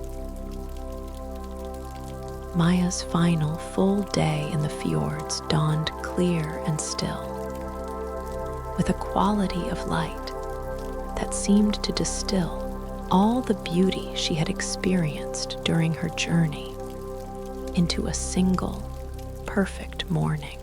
From her window, she could see the harbor where several of the traditional boats she had come to love were preparing for what Eric had described mysteriously as the gathering. At breakfast, she found the dining room filled with familiar faces, all the people who had shared parts of her journey through these transformative waters. Astrid sat at her usual table, her silver hair catching the morning light like spun silver. Magnus, the professor, was deep in conversation with Brother Thomas about the intersection of science and contemplative practice. Dr. Chen spoke animatedly with Thorstein about glacial retreat and adaptation. The younger Astrid chatted with Scene about traditional fishing techniques and their modern applications, but it was Eric who approached Maya with the special invitation that would complete her fjord education. "Today we gather for the old tradition," he said, with the same mysterious smile she had come to recognize as preceding her most profound experiences. The storytelling circle, where all the voices of the fjords come together to share the wisdom they've received from these waters. The tradition, Eric explained, was older than recorded history in these parts, when the fishing season was complete and the Aurora began to dance regularly in the dark sky. The communities would gather in a special place where stories could be shared, tales of the sea, wisdom learned from the land, insights gained through seasons of patient observation and respectful relationship with the natural world. Tonight we do this not just as entertainment, Eric continued, but as a way of weaving together all the separate threads of understanding you've gathered during your time here. The fjords speak to everyone differently, but when we share our stories, we begin to hear the larger story that connects all of our individual experiences. The gathering place was a natural amphitheater carved into the hillside above the harbor, surrounded by ancient pine trees, and facing west toward the waters where Maya had experienced so many moments of profound peace and transformation. Stone benches had been arranged in concentric circles around a central fire pit, and as evening approached, the space began to fill with people Maya recognized, and many she had never seen before. There were fishermen and farmers, artists and teachers, monks and musicians. Some were locals who had spent their entire lives in these fjord communities. Others were visitors like herself, who had come seeking something they couldn't quite name, but had found in the patient wisdom of these ancient waters. As the sun began to set, painting the western sky in shades of rose and gold that reflected perfectly in the still harbor below, Eric lit the central fire. The flames caught quickly in the dry wood, sending sparks spiraling up toward the first stars appearing in the darkening sky. The old tradition says that stories shared in this circle become part of the land itself, Eric announced to the gathered community. They're absorbed by the stones and trees, by the water and wind, and they help to maintain the peace that makes this place special. Tonight we offer our stories as gifts to the fjords that have given us so much. The sharing began naturally, without formal structure or designated speakers. Magnus, the professor, spoke first, telling the story of how his lifelong study of Arctic marine ecosystems had gradually taught him that the most important insights came not from data and measurements, but from patient observation and humble relationship with the systems he was trying to understand. Brother Thomas followed with a tale about his journey from intellectual theology to contemplative practice, and how the silence of the island monks had taught him that the deepest truths could only be received in the spaces between words, in the pregnant silence that held more wisdom than any scripture. Dr. Chen shared her discovery that the glaciers were not just subjects of scientific study, but teachers in their own right, holding within their ancient ice the memory of atmospheric conditions from ages past, and lessons about patience that had transformed her understanding of both science and life. As the evening progressed and the fire settled into glowing embers that painted the circle in warm, flickering light, Maya listened to story after story that wove together into a larger narrative about the transformative power of these waters, these mountains, these communities that had learned to live in harmony with forces larger than themselves. Leif spoke about the generations of fishermen who had learned patience and respect from the seasonal rhythms of the fjords. The younger Astrid told stories her grandmother had passed down about the Aurora borealis and the ancient belief that the lights were messages from those who had found perfect peace. Local artists shared tales of inspiration drawn from the interplay of light and water. Musicians spoke of melodies that seemed to arise naturally from the sound of wind through mountain passes and waves against stone shores. As the stories continued, Maya began to understand that she was participating in something much larger than entertainment or even education. This was a ritual of integration, a way of weaving individual experiences into the collective wisdom that sustained these communities through centuries of change and challenge. When the circle naturally turned to her, Maya felt no nervousness or self-consciousness. The stories she had heard had created a space of such acceptance and understanding that sharing her own journey felt as natural as breathing. She spoke about the restlessness that had driven her to seek these waters, about the map her grandmother had left her, and the intuitive knowing that peace could be found in these ancient fjords.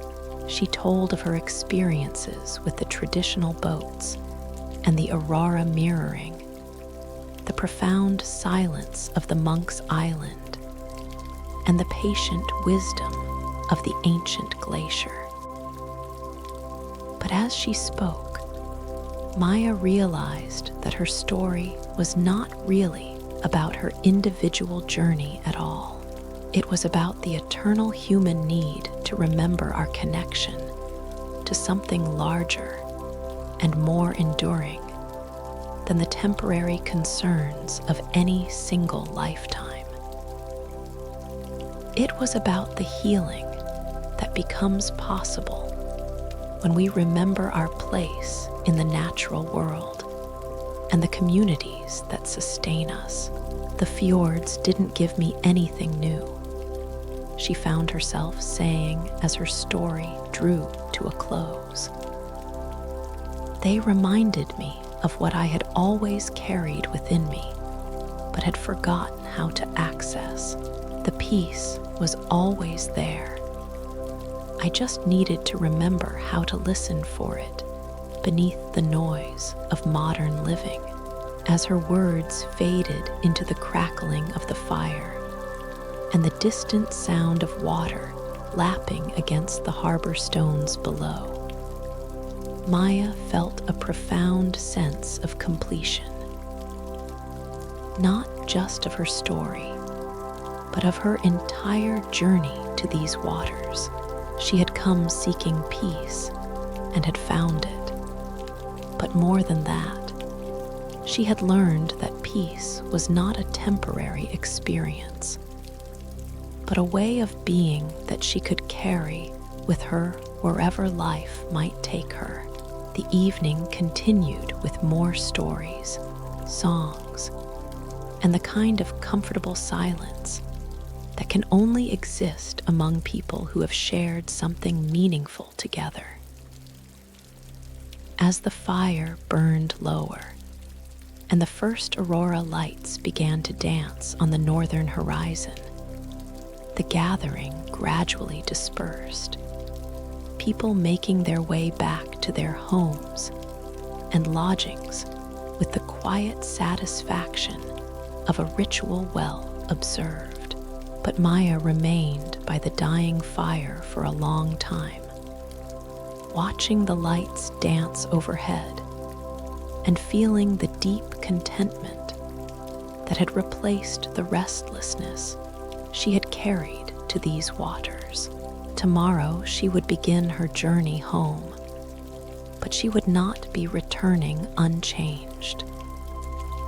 The fjords had done their work, had shared their ancient gifts of peace and perspective and patient wisdom.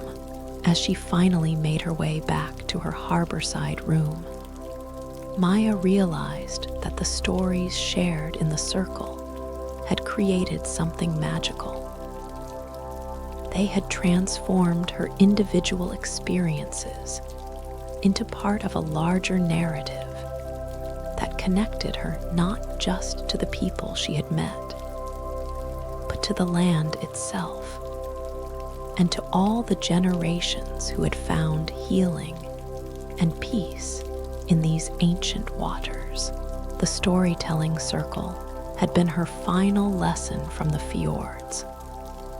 That healing is not a solitary achievement, but a gift that becomes most powerful when it is shared.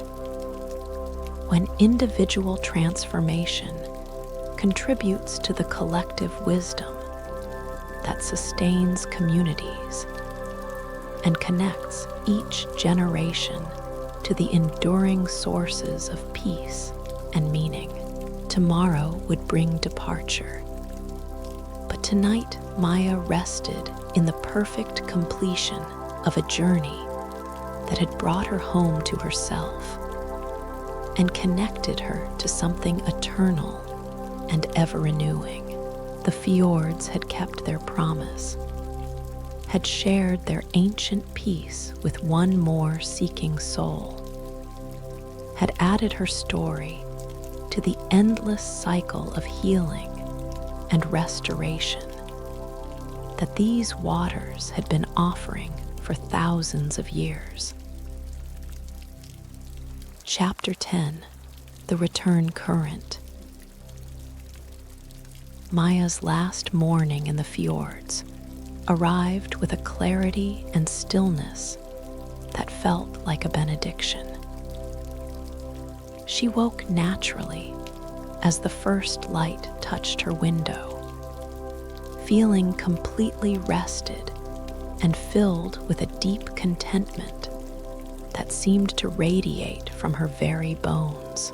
The restlessness that had driven her to seek these waters was so completely transformed that she could barely remember what it had felt like to carry that tension within her.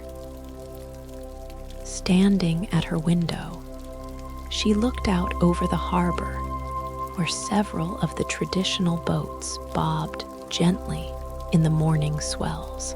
Each vessel had become familiar to her during her journey. Njörðr's Dream with her magnificent dragon prow, Freydi's with her elegant lines designed for navigating the narrow waterways, the honest fishing boats that connected communities to the abundance of the sea.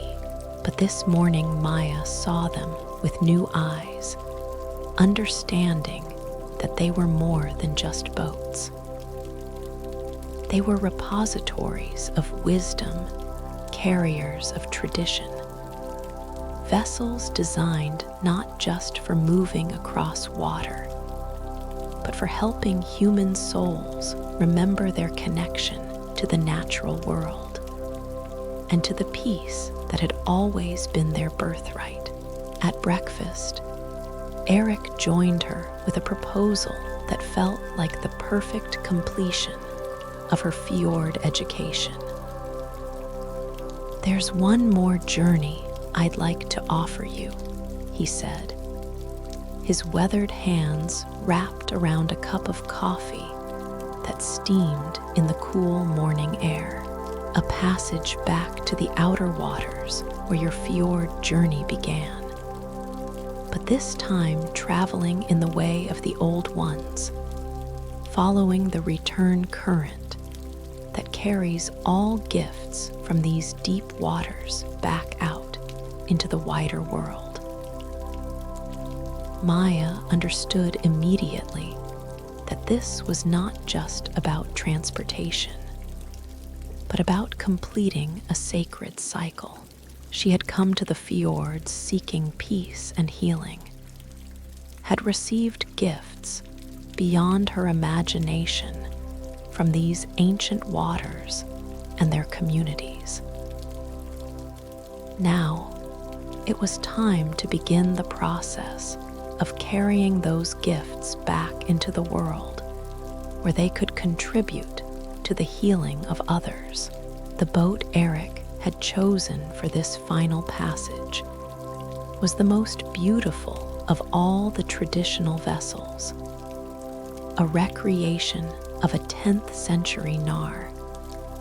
The deep-water trading ships that had carried Viking explorers across the Atlantic to new lands. This vessel, which Eric called Heimdall's Crossing, was nearly 70 feet long, with a broad beam designed for ocean travel, and an elegant curved prow that seemed to cut through water with supernatural grace. The Nar were not just trading ships, Eric explained as they prepared for departure. They were the vessels that carried new knowledge back from distant lands, that connected different communities and cultures through the exchange of goods and ideas and stories. Today, you travel as the old traders did, carrying the gifts you've received to places where they're needed. Maya was not traveling alone on this final passage. The boat carried several other souls who had completed their own healing journeys in the fjords and were now ready to return to their lives in the outer world. There was Dr. Chen, who would carry her renewed understanding of the connection between scientific knowledge and contemplative wisdom back to her research laboratory in California. Magnus, the professor, was returning to Bergen with a deeper appreciation for the spiritual dimensions of his academic work. Brother Thomas would take the insights he had gained from the Norwegian monks back to his monastery in France, where he would help integrate ancient contemplative practices with contemporary spiritual seeking. Soon the nurse was returning to Oslo with a restored sense of her calling and a deeper understanding of the healing power of presence and patient attention. But it was Astrid's presence on this final journey that meant the most to Maya. The elderly Norwegian woman had become more than a guide during Maya's time in the fjords. She had become a living embodiment of the wisdom these waters had to offer, a demonstration of what it looked like to live in constant harmony with the deeper rhythms of peace and meaning. Every year I make this passage, Astrid explained, as Heimdall's crossing began to move through the familiar waters that had become so precious to Maya. Not because I need to leave the fjords, but because I need to remember that the peace we find here is meant to be shared. It's like a wellspring. The more you give away, the more it renews itself. As they sailed through the inner fjords toward the open sea, Maya found herself seeing the landscape with the eyes of someone who was no longer a visitor, but had become part of the place itself. The towering mountains, the cascading waterfalls, the mirror-still waters that reflected the sky, all of it had been absorbed into her consciousness, had become part of her internal landscape that she would carry with her always. They passed the sacred anchorage where Maya had first experienced the profound peace of the Aurora mirroring, the harbor where she had learned about honest work from Leif and his daughter, the distant glimpse of the island where the monks had taught her about the richness of silence. Each place held memories that were more than just recollections.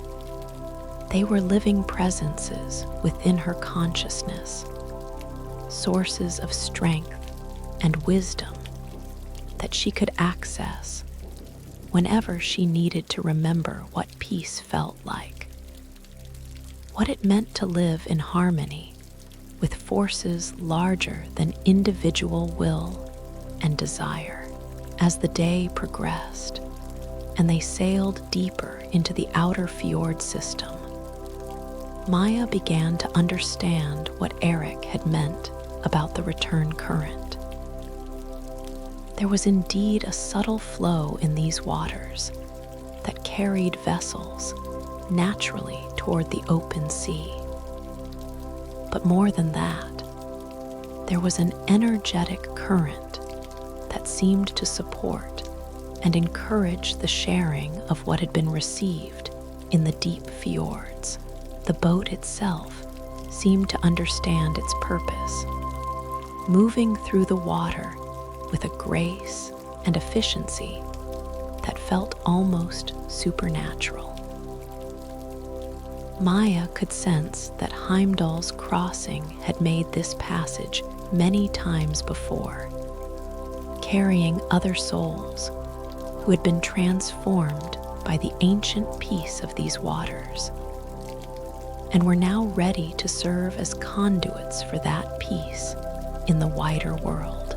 As afternoon faded toward evening, they reached the outer waters where Maya's journey had begun, what felt like a lifetime ago.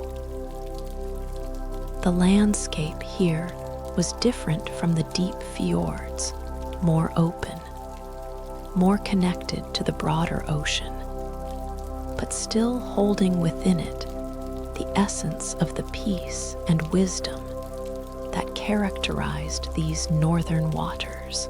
As the sun began to set, painting the sky in the familiar shades of rose and gold that Maya had come to associate with the transcendent beauty of this place, Eric guided the boat to a final anchorage in a protected bay where several other vessels were already moored, modern boats that would carry the passengers to airports and train stations, back to their lives in cities and towns scattered across the globe.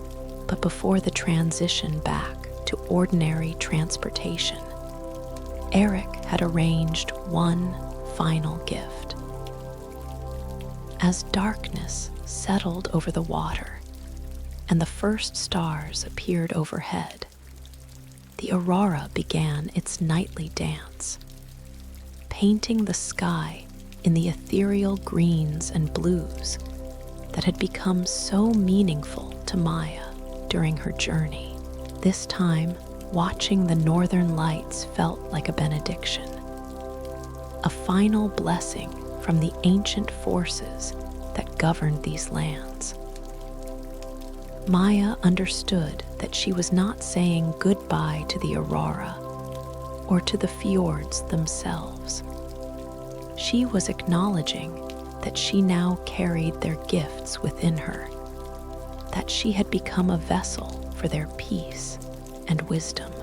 As the light show reached its peak intensity, filling the entire dome of sky with dancing curtains of color, Maya felt a profound gratitude that seemed to encompass not just her own healing journey, but the entire web of relationships and experiences that had made her transformation possible. She was grateful to her grandmother, whose map had pointed her toward these waters.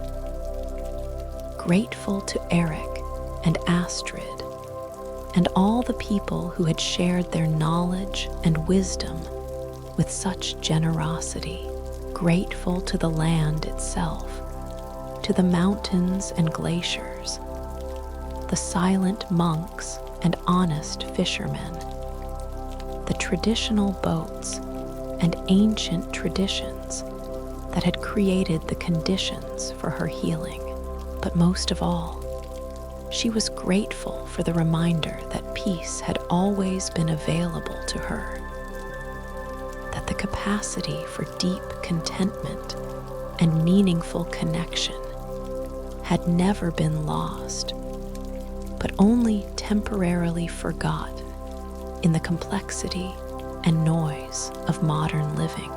As the Aurora gradually faded, and it came time to transfer to the modern vessel that would begin her journey home, Maya carried with her gifts that would last for the rest of her life.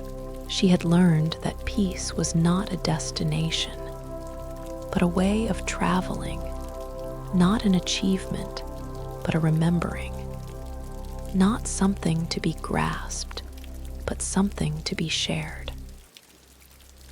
The fjords had kept their ancient promise, had offered their gifts of healing and restoration to one more seeking soul. Now it was Maya's turn to carry those gifts back into the world, to serve as a conduit for the peace and wisdom that these waters had been sharing with humanity for thousands of years.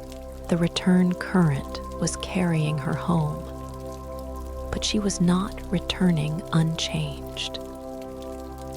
She was coming back as a vessel for the ancient peace of the northern waters, ready to share with others the healing that she had received from the patient wisdom of the fjords themselves.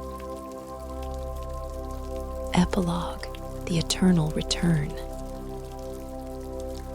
6 months after her return from the Norwegian fjords, Maya stood in her grandmother's cottage, looking at the old map that had started her journey to those transformative waters.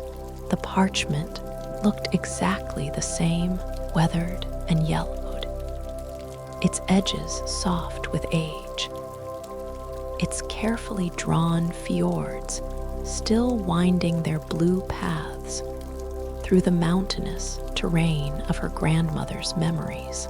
But Maya herself was transformed in ways that continued to reveal themselves with each passing day. The profound peace she had discovered in those ancient waters had not dimmed with time or distance. Instead, it had deepened and matured, becoming a constant resource that influenced every aspect of her daily life. Her work had changed, shifting from the anxious rushing that had characterized her professional life before the fjords to a steady, patient attention that produced better results with less stress. She found herself listening more deeply in conversations, moving more slowly through her days, choosing activities and commitments based on their alignment with the deeper rhythms she had learned to recognize during her time with the traditional boats and their wise captains. The map had become something new as well. No longer just a reminder of places she longed to visit. It had transformed into a daily meditation on the peace that was always available to her. Each morning, she would spend a few minutes tracing the fjord waterways with her finger, remembering the lessons each place had taught her, accessing the wellspring of calm that her experiences there had opened within her consciousness. But the most significant change was in how Maya had begun to share the gifts she had received. Following the example of Astrid and Eric and all the fjord people who had welcomed her so generously, she had started offering her own form of guidance to others who were struggling with the same restlessness and disconnection that had once driven her to seek healing. She had begun leading meditation groups based on the contemplative practices she had learned from the island monks. She volunteered with environmental organizations working to protect the kind of pristine waterways that had given her so much healing. She had even started planning return journeys to the fjords, opportunities for her to guide other seeking souls to the same waters that had transformed her understanding of what peace could mean. On this particular evening, as winter settled over her coastal hometown and the first snow began to fall outside her window, Maya was preparing for the arrival of a group of friends who had asked her to share the stories of her fjord journey. They were people dealing with their own forms of restlessness and seeking, their own need for the kind of deep healing that she had found in those northern waters. As she prepared tea and arranged comfortable seating around her fireplace, Maya reflected on how natural it felt to be offering others the same kind of welcome and wisdom that had been shared with her so freely during her time in Norway. The peace she had discovered was not meant to be hoarded, but shared. Not meant to be a personal achievement, but a contribution to the collective well-being of her community. Her friends arrived as the snow was beginning to accumulate on the harbor docks below her window. There was Sarah, a teacher struggling with burnout and the feeling that her work had lost its meaning. James, a technology worker who spent his days in front of screens and longed for a more authentic connection to the natural world. Maria, a healthcare worker who gave so much to others that she had forgotten how to care for her own spirit. As they settled into the warm circle around her fireplace, Maya began to tell the stories of her fjord journey, but she found herself sharing not just the spectacular experiences, the Aurora mirroring, and the ancient glaciers, but also the subtler lessons about patience and presence, about the peace that comes from honest work and genuine community, about the healing that becomes possible when we remember our connection to the natural rhythms that sustain all life. She spoke about Eric and his understanding that traditional boats were vessels for carrying peace from sacred places back into the world where it was needed. She shared Astrid's wisdom about the wellspring nature of spiritual gifts, how they multiply when they are shared rather than diminishing. She told them about the island monks and their demonstration that silence is not empty, but full of presence and connection.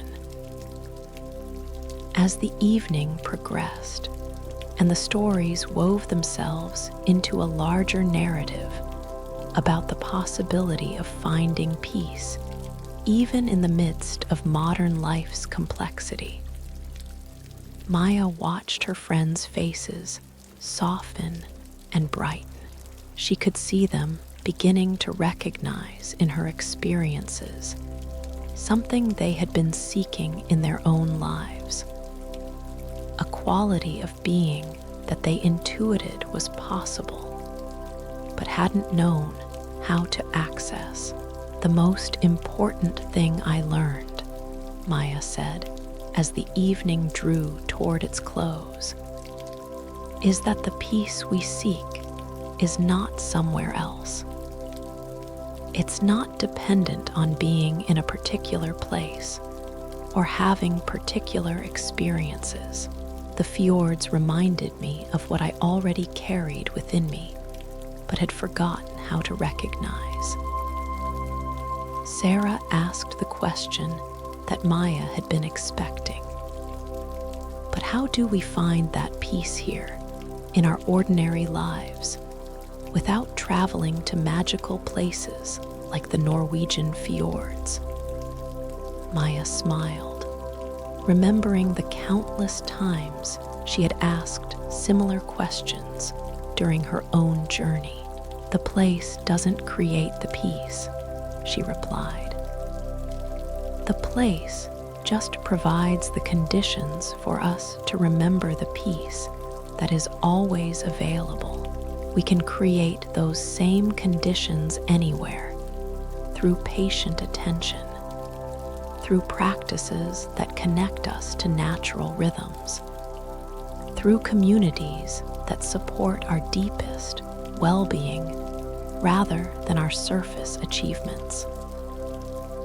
As her friends prepared to leave, venturing back out into the snowy night with their spirits visibly lifted and their hearts opened to new possibilities, Maya felt the deep satisfaction that comes from fulfilling one's true purpose. She had become what Astrid had always been for her, a living demonstration that the peace found in special places could be maintained and shared in ordinary circumstances.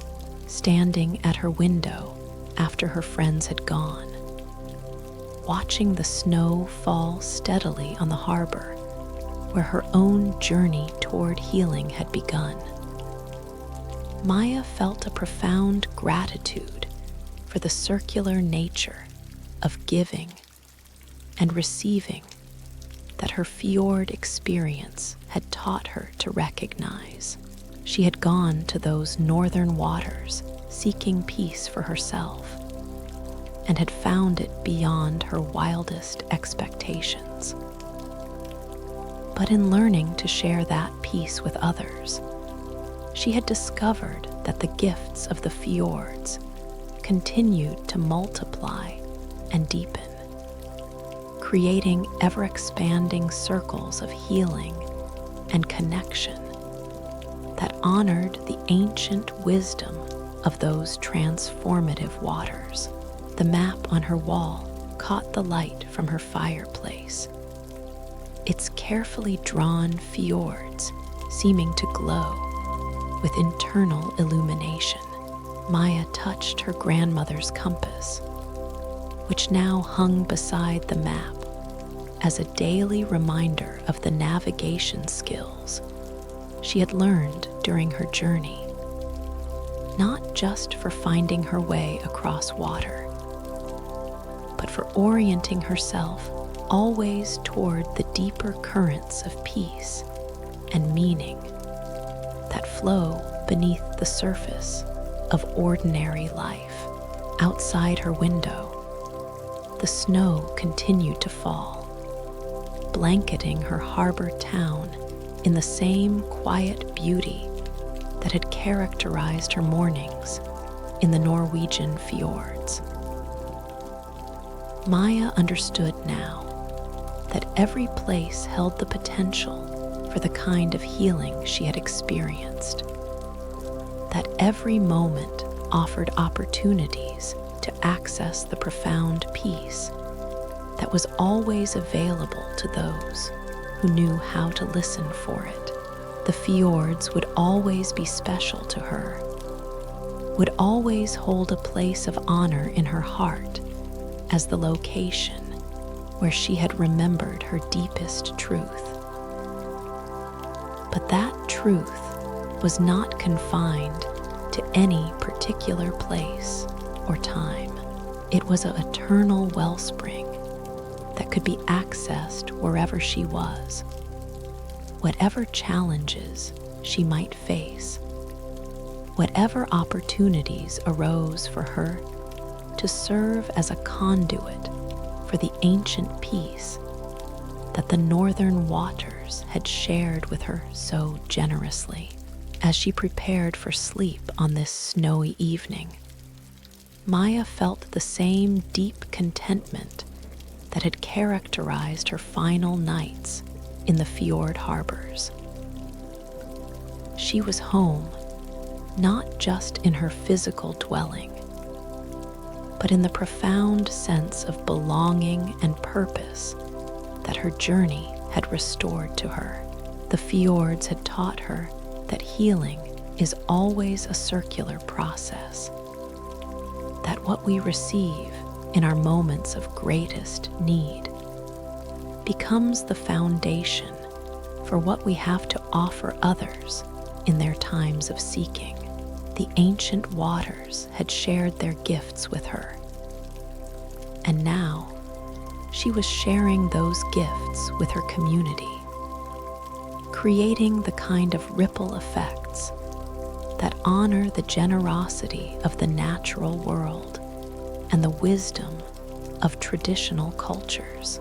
Tomorrow would bring new opportunities to practice the presence and patience she had learned from her northern teachers.